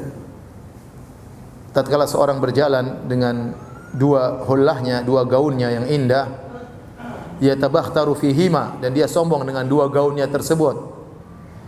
Id khusifa bihi fil ard, kemudian dia ditenggelamkan dalam bumi. Wa huwa yatajaljalu fiha ila yaumil qiyamah, atau kama qala Nabi sallallahu alaihi wasallam. Kemudian dia pun dibenamkan dalam bumi dan dia digerakkan sampai hari kiamat. Ini salah satu sebab bahaya kesombongan. Pernah ada kejadian seorang sombong dengan bajunya, kemudian Allah benamkan dalam bumi, kemudian dia diguncangkan sampai hari kiamat kelak. Fa khasafna bihi wa bidarihi al-ard. Allah membenamkan Qarun yang sombong. Fa kharaja ala qaumi fi zinatihi, dia keluar dengan penuh sombongan, dengan hartanya, dengan budak-budaknya, tiba-tiba Allah benamkan. Ya. Jadi kalian jangan merasa aman, bisa saja Allah kalau berkehendak Allah benamkan kalian. Dan sekarang kejadian kita lihat orang terbenam. Allah di langit, dia di bumi, dia merasa aman. Apalagi dia tinggal di tempat tinggi, ternyata Allah bisa benamkan dia meskipun dia di tempat yang tinggi. Kalau Allah berkehendak mudah bagi Allah Subhanahu wa taala, tinggal kun fayakun. Am amintum man fis samai ayursila alaikum hasiba. Apa kalian merasa aman dari Allah yang ada di langit akan mengirimkan kepada kalian hasiba, batu, hujan batu. Ya, dan ini pernah Allah timpakan kepada kaum Lut. Ya, kaum Lut mereka diangkat, kemudian setelah diangkat dibanting, kemudian mereka jatuh dari langit sambil dilempar dengan hujan batu. Ya. Fasata'lamuna kaifa nadhir, dan kalian akan mengetahui bagaimana peringatanku, bagaimana hukumanku kepada orang yang membangkangku. Jadi Allah ingatkan, ini surat Makkiyah, Allah ingatkan kepada orang-orang Quraisy yang mereka membangkang. Kalau Allah berkehendak, Allah bisa turunkan hujan batu kepada mereka. Setelah itu Allah berfirman tentang kuasaan Allah Subhanahu wa taala.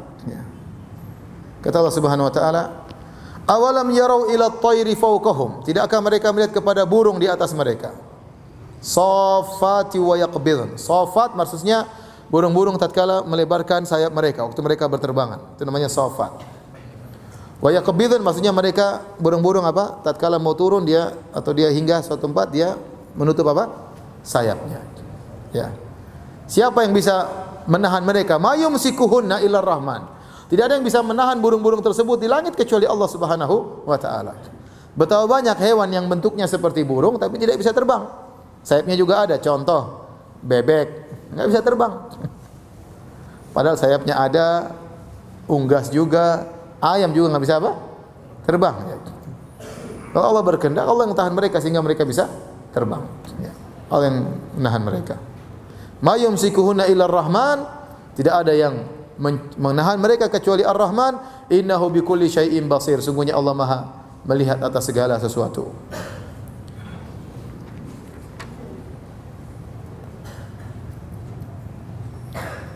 Kemudian kata Allah Subhanahu wa taala, sudah mau habis ya? Belum? Masih panjang. Amman hadzal ladzi huwa jundul lakum yansurukum min dunir rahman. Apakah ini tentara kalian yang bisa menyelamatkan dari Ar-Rahman? Kalau Allah sudah menurunkan azab, siapa yang bisa menolongmu? Enggak ada. Enggak usah azab. Kalau datang malaikat maut, siapa yang bisa mencegah ente dari malaikat maut?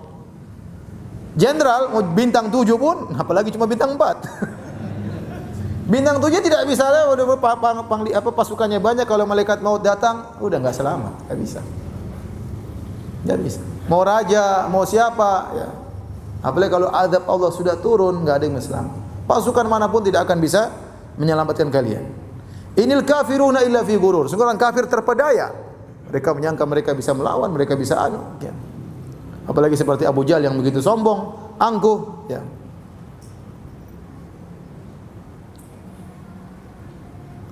Amman hadzal ladzi yarzuqukum in amsaka rizqah. Dan siapa yang bisa memberi rezeki pada kalian kalau Allah tahan rezeki kalian? Kalau turun Allah tahan hujan, tidak turun-turun hujan, siapa yang bisa menurunkan hujan? Kalau Allah bikin kemarau panjang, siapa yang bisa tumbuhkan tumbuhan? Enggak ada yang bisa. Ballajju fi utuwi wa nufur, dan mereka terus tamadau Istamarru, mereka terus-terusan sombong dan semakin lari, semakin jauh. Inilah orang-orang musyrikin Arab. Kemudian kata Allah, afama yamshi mukibban ala wajhi ahda, amma yamshi sawiyan ala siratim mustaqim. Dan apakah orang yang berjalan sambil terjelungkup di atas wajahnya lebih mendapat hidayah, ataukah yang berjalan dengan lurus di atas jalan yang lurus? Ini dua tafsiran. Tafsiran pertama mengatakan, ini permisalan yang Allah berikan kepada orang mukmin dengan orang kafir di dunia.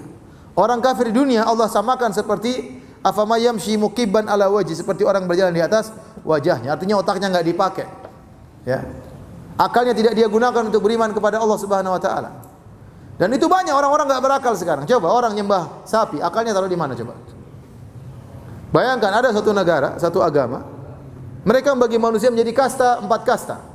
Kasta yang terakhir, ya, dihinakan, harus jadi pelayan, dihinakan, pokoknya rendah. Tetapi di balik itu mereka mensucikan sapi, hewan. Subhanallah. Otaknya taruh di mana? Taruh di kepala.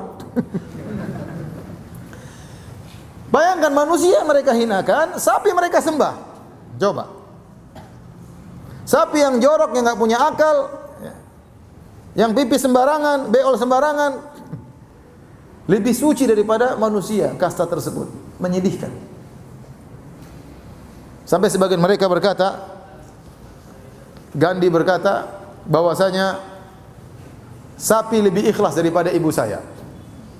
Sapi lebih baik daripada ibu saya. Kenapa? Karena namanya ibu itu merawat anaknya masih butuh pamrih dari anaknya, enggak ikhlas. Tapi kalau sapi kita minum susunya, dia ikhlas.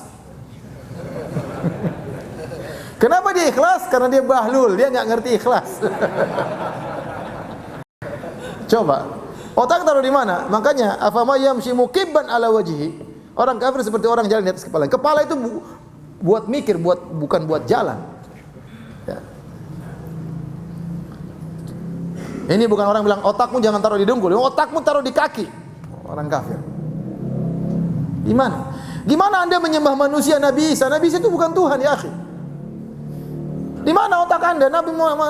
Tuhan Nabi Isa itu sakit, Nabi Isa itu makan, Nabi Isa lapar, Nabi Isa tidur, Nabi Isa sholat, Nabi Isa berdoa, Nabi Isa bayar zakat. Masa Tuhan bayar zakat? Masa Tuhan berdoa? Apa enggak mikir? Masa Tuhan bawa Injil, bawa risalah? Ya akhi, nanti Tuhan enggak perlu pakai kitab suci, ngomong langsung dong. Ya? Ini kitab suci ngapain? Berarti dia bukan Tuhan, dia Rasul. Taruh di mana otaknya? Gimana Tuhan dikejar-kejar sama yang dia ciptakan? Dikejar sama orang-orang apa? Romawi, mau ditangkap. Tuhan kabur, subhanallah. Ya sudahlah. Benar, mukibban ala wajhi, otak enggak dipakai. Tapi itu yang terjadi. Apalagi yang nyembah api, dia yang nyalakan api, dia sembah sendiri. Gimana orang Majusi? Api dia nyalakan, dia jaga. Ini Tuhan dia jaga, dia sembah. Subhanallah. Gimana orang menyembah matahari, menyembah rembulan? Ya akhir matahari rembulan itu makhluk. Begitu aja kerjaannya, mau dianggap Tuhan. Kalau ada orang ngalur ngidur dari Bintaro ke dari mana? Dari Asuna ke Asoh, bolak-balik gitu. Dianggap Tuhan, bolak-balik enggak pernah berubah. Matahari kan gitu tiap hari, terbit, terbenam, terbit, terbenam. Enggak ada kegiatan. Dia cuma itu. Sementara Tuhan fa'alul lima yuri, Maha melakukan apa yang dikehendaki. Apa matahari punya kehendak? Kehendak apa coba? Disembah. Jadi demikianlah ya, orang-orang musyrikin jahiliyah Arab dahulu, mereka menyembah berhala. Otaknya taruh di mana? Enggak ada. Orang-orang sekarang menyembah mayat, otaknya taruh di mana coba? Mayat yang mereka, mayat enggak bisa mandi, dia yang mandikan, enggak bisa pakai baju, dia yang kafankan, enggak bisa berdoa, dia yang doakan, enggak bisa salat, dia salatkan, enggak bisa pulang ke kuburan, dia yang kuburkan. Setelah itu dia minta sama mayat tersebut. Kalau mayatnya bisa ngomong, ente ini bahlul banget ya. Saya ini sudah enggak bisa apa-apa, butuh doa ente malah minta doa sama saya. Sudah kamu aja yang jadi mayat, saya yang hidup. Enggak ada otaknya.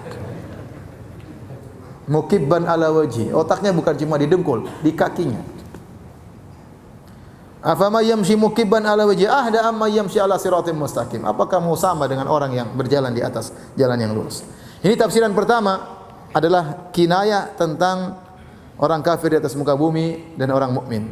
Tafsiran yang kedua adalah tentang hari kiamat. Di hari kiamat kelak mereka yuhsyaruna ala wujuhim. Ya. Mereka dibangkitkan di atas wajah mereka, dalam ayat Al-Qur'an disebutkan, ya. Jadi mereka dibangkitkan dalam kondisi berjalan tapi di atas wajah mereka, ya. Kadzalika naqussu 'alaika min anba'i ma qad sabaq. Ayat yang lainnya.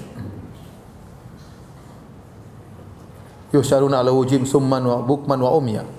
Dalam ayat mereka dibangkitkan di atas wajah mereka, kemudian terhina berjalan di atas wajah mereka padang mahsyar tersebut. Makanya seorang sahabat bertanya kepada Nabi, "Ya Rasulullah, kok bisa mereka berjalan di atas wajah mereka? Gimana caranya jalan di atas wajah? Apa keluar kaki di sini kemudian jalan?" Kata Nabi, "Alaisa alladhi amshahu ala rijlaini fid dunya qadiran ala an yumshiyahu ala wajhi fil akhir," atau kama qala Nabi sallallahu alaihi wasallam. Kata Nabi, bukankah Allah yang bisa buat mereka jalan dengan dua kaki di bumi mampu untuk buat mereka berjalan atas kepala mereka? Tentu mampu, bala. Ya Allah bikin begitu, mereka bisa jalan di atas kepala mereka. Tidak perlu latihan break dance dulu, sudah bisa jalan di atas kepalanya nanti hari kiamat kelak. Kemudian kata Allah Subhanahu wa taala, "Qul huwallazi ansha'akum wa ja'ala lakumus sam'a wal absara wal af'ida qalilan ma tashkurun." Dan dia adalah Allah Subhanahu wa taala yang telah menciptakan kalian dan menjadikan bagi kalian pendengaran, penglihatan dan hati, jantung, qalilan ma tashkurun. Dan sungguh sedikit kalian bersyukur. Ini benar. Yang berikan kita penglihatan Allah, berikan pendengaran Allah. Subhanallah, saya kemarin ngisi pengajian di Al-Azhar, ada kumpulan pengajian majelis taklim tuli. Orang tuli ikut pengajian. Nanti ada yang terjemahkan begini. Subhanallah. Kita diberi pendengaran, kita gunakan maksiat. Dengar ghibah, dengar namimah, ya, dengar musik-musik, joget-joget, ya. Allah memberikan kita lisan dan kedua mata. Alam naj'al lahu ainain, bukankah memberikan kedua mata? Kita gunakan melihat yang haram. Musibah zaman sekarang. Ya, cewek-cewek terbuka auratnya, ya macam-macam. Apalagi di medsos, di YouTube, nonton berita yang bawa berita ceweknya seksi, ya. TV mana yang berita pembawa beritanya pakai jilbab kemudian jilbabnya sunnah? TV mana? Ada tidak? Yang berita-berita itu ada enggak gitu? Ya. Enggak ada, semuanya seksi kan? Semuanya seksi. Sekarang nonton berita nonton begini kan nontonnya. Alam naj'al lahu aini, bukankah Allah berikan kepada engkau dua mata? Kalau Allah cabut sewaktu-waktu bisa. Kita diminta bertanggungjawaban atas apa yang kita lihat. Makanya di antara doa Nabi sallallahu alaihi wasallam, "Famati'na Allahumma bi asma'ina wa absarina." Ya Allah, berikanlah kami ini kenikmatan yang benar dalam pandangan kami dan pendengaran kami agar tidak melihat yang tidak benar. Ya Allah, kita banyak istighfar ya. Hadirin Allah Subhanahu wa taala, jadi semuanya yang berikan Allah, pendengaran, penglihatan, jantung, hati, qalilan ma tashkurun, tapi sebagian kecil dari kalian yang bersyukur kepada Allah Subhanahu wa taala. Kemudian kata Allah Subhanahu wa taala, "Qul huwallazi dzara'akum fil ardi wa ilaihi tuhsyarun." Dan dialah Allah yang telah menebarkan kalian di atas muka bumi, tersebar di mana-mana. Di Bintaro, di mana lagi? Di Jakarta Timur, Jakarta Utara, di negara yang lain, manusia tersebar. Wa ilaihi tuhsyarun, dan kepada Allah kalian akan dikumpulkan. Wa yaquluna mata hadzal wa'du in kuntum shadiqin. Namun mereka orang-orang musyrikin, mereka nantang, kata mereka, mata hadzal wa'du, wahai para rasul, mana janji kalian akan ditimpakan azab, kami ditimpakan azab? Kapan? Mana janji kalian? In kuntum shadiqin, kalau kalian benar-benar seorang rasul, para rasul, turunkan azab kepada kami. Katakanlah, qul innamal ilmu indallah wa innama ana nadhirum mubin. Wahai Muhammad, katakanlah kepada mereka, ilmu tentang azab turun kepada kalian di sisi Allah, aku hanyalah pemberi peringatan. Kata Allah, falamma ra'ahu zulfatan si'at wujuhul ladzina kafaru. Tatkala nanti mereka melihat zulfa itu kedekatan, dekat. Zulfa artinya dekat ya. Wa uzlifatil jannatu lil muttaqina ghairu ba'id. Surga didekatkan kepada orang beriman. Falamma ra'ahu, tatkala mereka ra'aul azab, mereka melihat azab zulfatan dekat kepada mereka, si'at wujuhul ladzina kafaru, maka jadi buruklah wajah mereka. Wa qila hadzal ladzi kuntum bihi tad'un, dan dikatakan inilah yang kalian dulu minta-minta ini. Minta kapan azab, kapan azab, kapan azab. Fa askit alaina kisafan, turunkanlah, jatuhkanlah langit kepada kami. Anzil alaina hijaratan minas sama', turunkanlah batu kepada kami. Mereka begitu selalu orang-orang musyrikin. Katanya kau nabi, mana azabnya, mana azabnya? Nanti enggak diazab di dunia, diazab di akhirat. Falamma ra'ahu zulfatan si'at wujuhul ladzina kafaru. Ada yang mengatakan ini dia ditimpa oleh orang musyrikin tatkala dalam perang Badar. Waktu mereka mau tahu mereka bakalan kalah, mereka jadi ketakutan, wajah mereka menjadi terhinakan. Ada yang mengatakan maksudnya pada hari kiamat, wajah mereka menjadi buruk. Yauma tabyaddu wujuh wa taswaddu wujuh. Hari di mana ada wajah berseri-seri dan ada wajah kehitam-hitaman. Yaitu orang-orang yang pelaku maksiat. Wajah mereka menjadi hitam dan hina. Wa qila hadzal ladzi kuntum bihi tad'un, maka dikatakan inilah yang kalian minta-minta dulu. Yang kalian serukan ingin disiksa, inilah siksaannya telah datang. Ada yang mengatakan maksudnya wa qila hadzal ladzi kuntum bihi tad'un, ay yang kalian seru-serukan, yang kalian katakan, propagandakan, la janna wala nar. Wahai Muhammad, ente hanya menghayal, enggak ada surga, enggak ada neraka. Mana surga, mana neraka? Enggak ada. Jadi mereka selalu begitu. Enggak ada hari kiamat, enggak ada surga, enggak ada neraka. Muhammad hanya berkhayal, Muhammad pembohong, asatirul awwalin, hanya dongeng-dongeng orang terdahulu. Jangan percaya. Nah, ini yang kalian ingkari dulu, ini nih nerakanya. Ini di antara tafsiran ayat ini.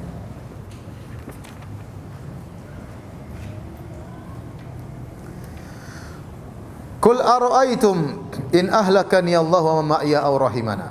Katakanlah, bagaimana menurut kalian jika Allah membinasakan aku atau membinasakan orang yang bersamaku, atau Allah sayang kepada kami? Seakan-akan Nabi berkata, tidak ada hubungannya, kami mati dulu, kami masih hidup, tapi kalau Allah turunkan azab, Allah akan turunkan azab. Apakah kami masih hidup? Apakah kami sudah mati? Apakah di dunia atau di akhirat Allah akan kirim azab kepada kalian? Fama yujirul kafirina min adzabin alim. Siapa yang bisa menyelamatkan orang-orang kafir? Siapa yang bisa melindungi orang-orang kafir dari azab yang pedih?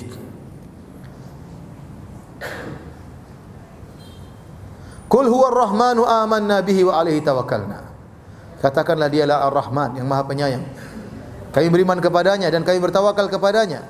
Fasata'lamuna man huwa fi dhalalim mubin. Kalian akan mengetahui siapakah yang berada di atas kesesatan yang nyata. Qul ara'aytum in asbaha ma'ukum ghawra. Dan sampaikanlah kepada kami, seandainya air yang kalian sekarang lihat, ada yang mengatakan air Zam-Zam, ada yang mengatakan mata air di mana, di daerah Mekah sana, ghawra, tiba-tiba masuk ke dalam, surut, enggak ada airnya lagi. Fama ya'tikum bima'in ma'in. Siapa yang bisa datangkan air kalau bukan Allah Subhanahu wa taala? Kalau Allah takdirkan air Zam-Zam surut, siapa yang bisa mendatangkan penggantinya? Tidak ada.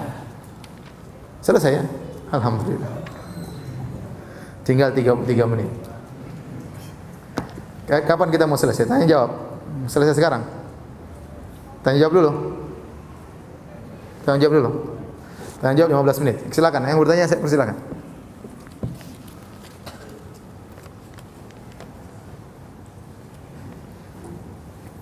Sudah lapar semua, enggak ada yang tanya. Ini ada pertanyaan satu.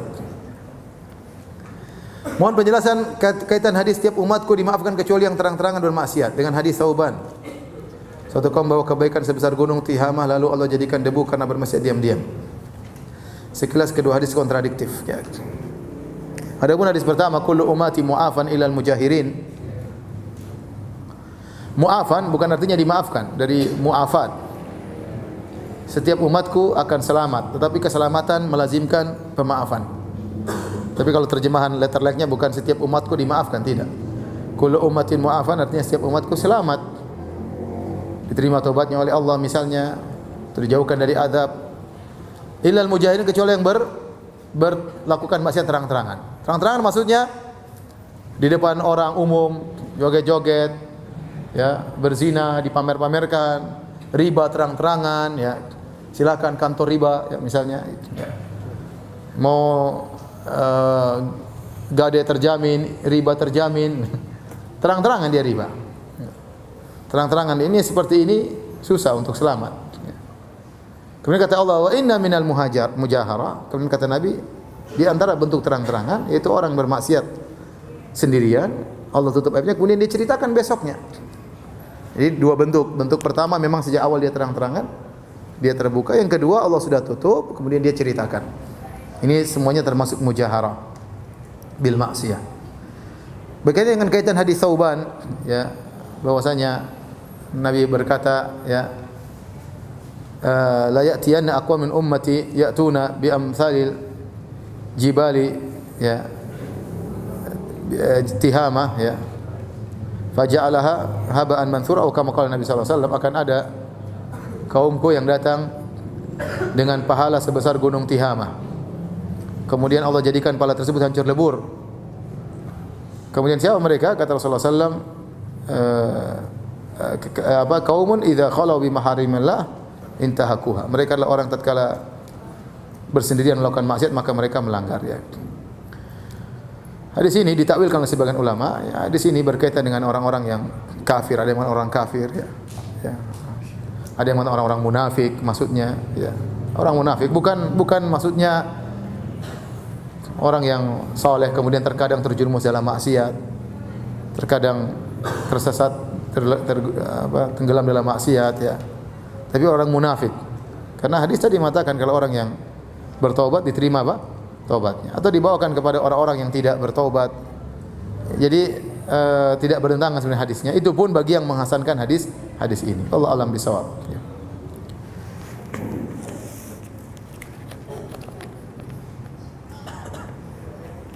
Ustaz, bagaimana tanggapan Ustaz mengenai rambut Rasul sallallahu alaihi wasallam yang sedang viral saat ini? Sekarang rambutnya lagi diapain sekarang? Saya ingin tahu. Apa di orang pada ngantri ngapain gitu, enggak? Hah? Sekarang apa? Apa dimasukkan ke air dibagi-bagi gitu? Jadi kita tahu bahwasanya boleh mencari berkah dari rambut Rasul, ya. Sallallahu alaihi wasallam. Rasulullah SAW tubuhnya seluruhnya berkah. Keringatnya berkah, baju bekas yang dia pakai berkah karena sudah mengenai tubuhnya dan keringatnya.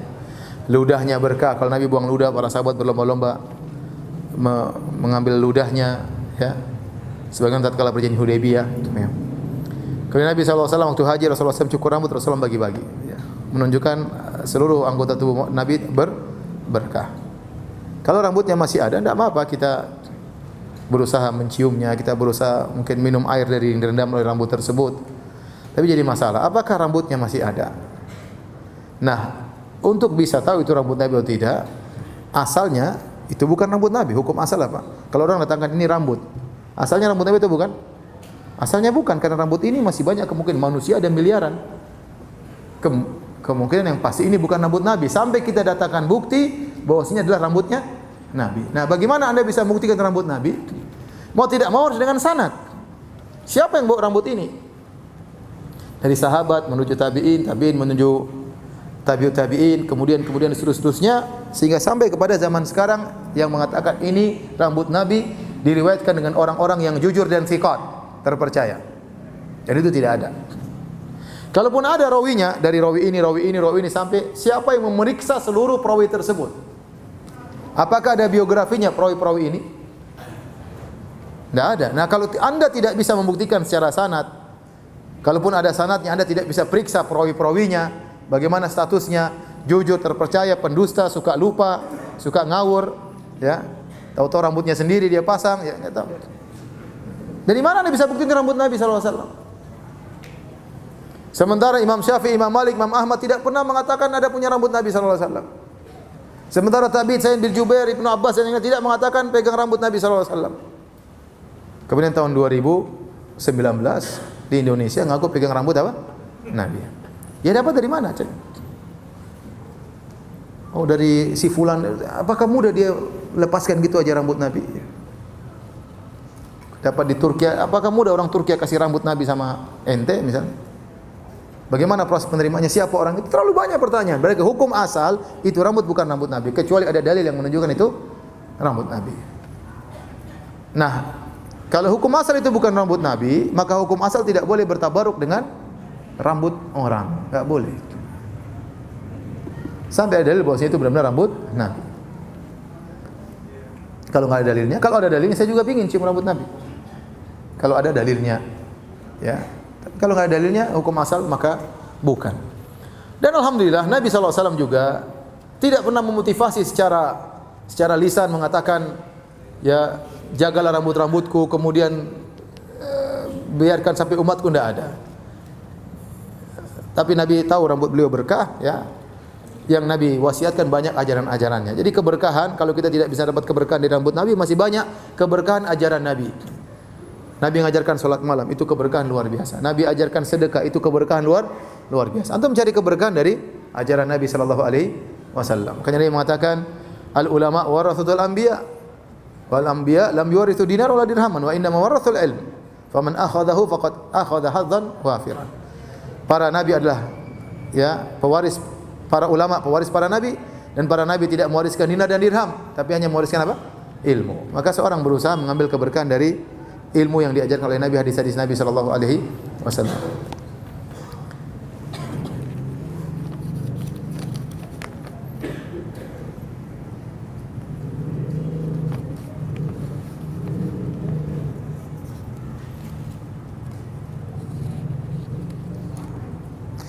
Ustaz, apakah seorang boleh menanyakan suatu perkara kepada seorang dai atau ustaz padahal dia telah mengetahui jawaban masalah tersebut dari seorang syekh melalui internet? Kita tahu Allah berfirman, fas'alu ahla dzikri in kuntum la ta'lamun. Bertanyalah kepada ahlu dzikir, kepada ulama atau para ahli ilm kalau kalian tidak mengetahui. Dari sini kita tahu bahwasanya bertanya itu juga ibadah, karena itu perintah Allah. Orang kalau jahil dia bertanya dapat pahala. Karena dia tahu bahwasanya bertanya itu adalah ibadah, maka dia harus dengan adab. Niatnya harus benar. Benar-benar tidak tahu, bukan untuk ngetes ustaz, bukan untuk mengetahui kemampuan ustaz misalnya. Dia benar-benar tanya, dia tidak tahu. Kalau dia sudah tahu jawaban dari seorang syekh, misalnya dia pelajari, dia ingin tanya dalam rangka untuk misalnya dia tahu ustaz ini ilmu, dia ingin tahu bagaimana pendapat ustaz, enggak ada masalah. Dia ingin namanya tahu pendapat para ulama, bukan dalam rangka menghinakan ustaz tersebut, bukan dalam rangka untuk merendahkan ustaz tersebut, ya. Tapi sekedar dia ingin nambah wawasan atau disampaikan secara jujur, ustaz, lebih baik dia tanya, ustaz, saya baca di internet begini-begini ustaz, ada syekh bilang bagaimana menurut pendapat ustaz, itu lebih baik. Lebih baik, ya. Adapun kalau dia sudah punya jawaban yang dia yakini, sekedar hanya untuk mendebat ustaz, untuk merendahkan ustaz, maka ini tercela. Jadilah ibadah tersebut bukan lagi sebagai ibadah. Terkadang bisa jadi riya karena ingin pamer, ingin menjatuhkan atau ingin mencela, menghina. Jangan, ya. Tapi kalau niatnya baik, ingin sharing sama ustaz, boleh-boleh saja.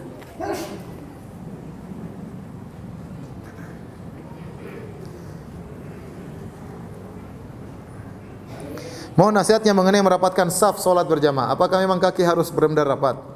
Karena pada prakteknya jadi mencari kaki, menekan, mengunci kaki orang.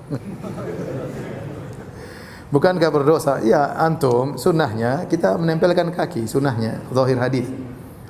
Tetapi Syekh Utsaimin bawakan itu sunnah di awal. Di awal yang penting tujuan dari saf adalah rata. Biar saf itu apa? Rata. Kalau sudah rata, sudah rapat, tidak harus nempel terus. Tidak harus nempel terus, ya. Kalau kerapian kelulusan tersebut sudah tercapai, tidak perlu nempel terus. Tapi awal kita perlu nempel, ya. Terus nempel jangan paksa, jangan injak orang, ya. Saya sering kaki saya diinjak, sering, ya. Saya tahan aja tapi betul, saya sering diinjak sama orang. Jadi ikhwan-ikhwan kadang-kadang enggak ngerti, mungkin diinjak jijik sakit, kita injak tipis gini, sakit itu. Ini benar, tapi saya tahan aja, aduh. Bagaimana nanti gimana? Sudahlah. Kadang-kadang saya tarik pinggir-pinggir dikit, dia injak lagi. Jangan, ya sudahlah. Kalau antum orang itu sudah merasa mulai menjauh, berarti ada masalah. Ente jangan cari masalah lagi. Dia sudah menarik kaki, sudah, ente jangan paksa ngejar kakinya. Karena kemungkinan nginjak itu mungkin, dan saya sering diinjak. Mungkin saya juga sering injak orang mungkin. Tapi saya pengalaman sering diinjak. Jadi nempel kemudian apa? Nginjak. Jangan, itu mengganggu, namanya idza. Adiyah, mengganggu orang lain, tidak boleh. Menghilangkan kekhusyuannya, ya. Kalaupun menempel kaki sunnah, maka wajib tidak boleh mengganggu apa? Orang lain. Jadi sebenarnya di awal oke lah kita nempel kaki, yang penting rata, sudah rapi, ya. Sudah, setelah itu tidak harus lagi, ya. Kalau ada yang nempel dengan lembut, dengan halus, tidak apa-apa. Itu lebih baik menjalankan sunnah. Tapi kalau saya menginjak, maka jangan. Kalau sesamping kita mulai narik kaki, tidak ingin disandarkan, jangan kita paksa. Jangan kita paksa. Dia sudah narik kaki, kita lebar lagi. Sampai kita kakinya begini. Jangan, enggak usah. Enggak usah. Ya sunnah tapi prakteknya harus lihat-lihat juga kondisi.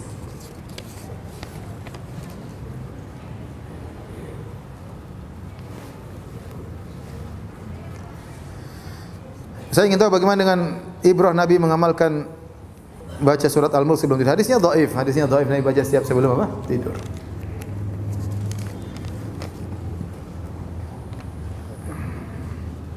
Ustaz mohon penjelasan ayat 15. Famshu fi manakibiha, maka jelajahilah di segala penjurunya. Apakah yang diperintahkan untuk menjelajahi bumi? Bagaimana traveling ke penjuru dunia? Enggak lah. Kurang kerjaan ya. Maksudnya lanjutkan ayatnya, famshu fi manakibiha wa kulu mir rizqi. Berjalan di atas muka bumi cari rizki. Bukan ini dalil boleh traveling kemana-mana ya. Ke Eropa, Allah suruh kemana-mana, ke Amerika, ke Las Vegas, kemana ngapain ya. Itu buang-buang duit jalan-jalan sana sini. Apa faedah jalan sana sini? Habisin duit. Memang biaya ke Amerika murah? Mahal. Ke Eropa murah? Mahal. Setengah mati lagi naik pesawat 15 jam, 17 jam, kadang 20 jam. Kalau nggak ada tujuan yang pasti ngapain? Ya.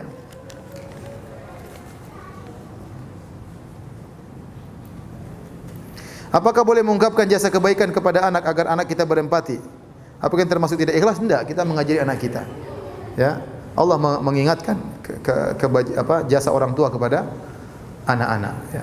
Kita jelaskan tidak apa-apa. Nah, kita misalnya kasih tahu dia taat sama ibunya. Ibumu yang begini, ibumu yang begini. Ya. Tidak usah ibu yang bilang, tapi kita yang bilangkan. Nanti ibu juga ngomongin kita kepada anak kita, bapakmu yang setengah mati cari kerja sampai ditolak-tolak pekerjaannya dan macam-macam. Jadi tidak apa-apa karena anak-anak terkadang lupa, harus kita ingatkan, tidak ada masalah. Kita enggak ada niat riya sama anak-anak, enggak ya. Mohon rekomendasi kitab ilmu tafsir bagi pemula yang ingin belajar. Ilmu tafsir bagi pemula yang paling baik tafsir Sa'di. Tafsir Abdurrahman bin Nasir Sa'di rahimahullah taala. Ustaz, apakah boleh chattingan dengan perempuan lain padahal dia sendiri sudah memiliki istri? Masya Allah, ini curhat kayaknya. Lalu chattingan sama perempuan, apa tujuannya? Ya. Kalau chattingan misalnya perempuan itu jual jamu terus bilang, "Mbak, jamu buat istri saya," nggak apa-apa, jualan. Tapi kalau gimana kabar ukhti, itu repot gitu. Ya. Ngapain aja ukhti pagi-pagi? Wah, itu repot seperti itu. Hati ini lemah ya ikhwan, hati ini lemah ya. Kalau tidak halal, artinya jatuh pacaran lewat chattingan ya. Jangan ya. Kalau antum ingin menikah lagi dengan cara yang benar. Dengan cara yang benar agar diberkahi oleh Allah Subhanahu wa taala. Baik, demikian saja kajian kita. Sebelumnya saya mohon maaf. Kalau ada kesempatan minggu depan, mudah-mudahan Jumat depan, tidak tahu, saya nggak tahu ya, apa saya ada pertemuan keluarga atau tidak ya, nanti dilihat. Tapi kalau saya tidak ada kegiatan, berarti kita lanjut ya. Mungkin surat apa? Surat Al-Qalam. Habis ini surat apa? Al-Qalam ya. Nanti lihat, nanti tunggu pengumuman ya. Demikian, subhanakallah bihamdik, asyhadu an la ilaha illa anta, astaghfiruka wa atubu ilaik. Assalamualaikum warahmatullahi wabarakatuh.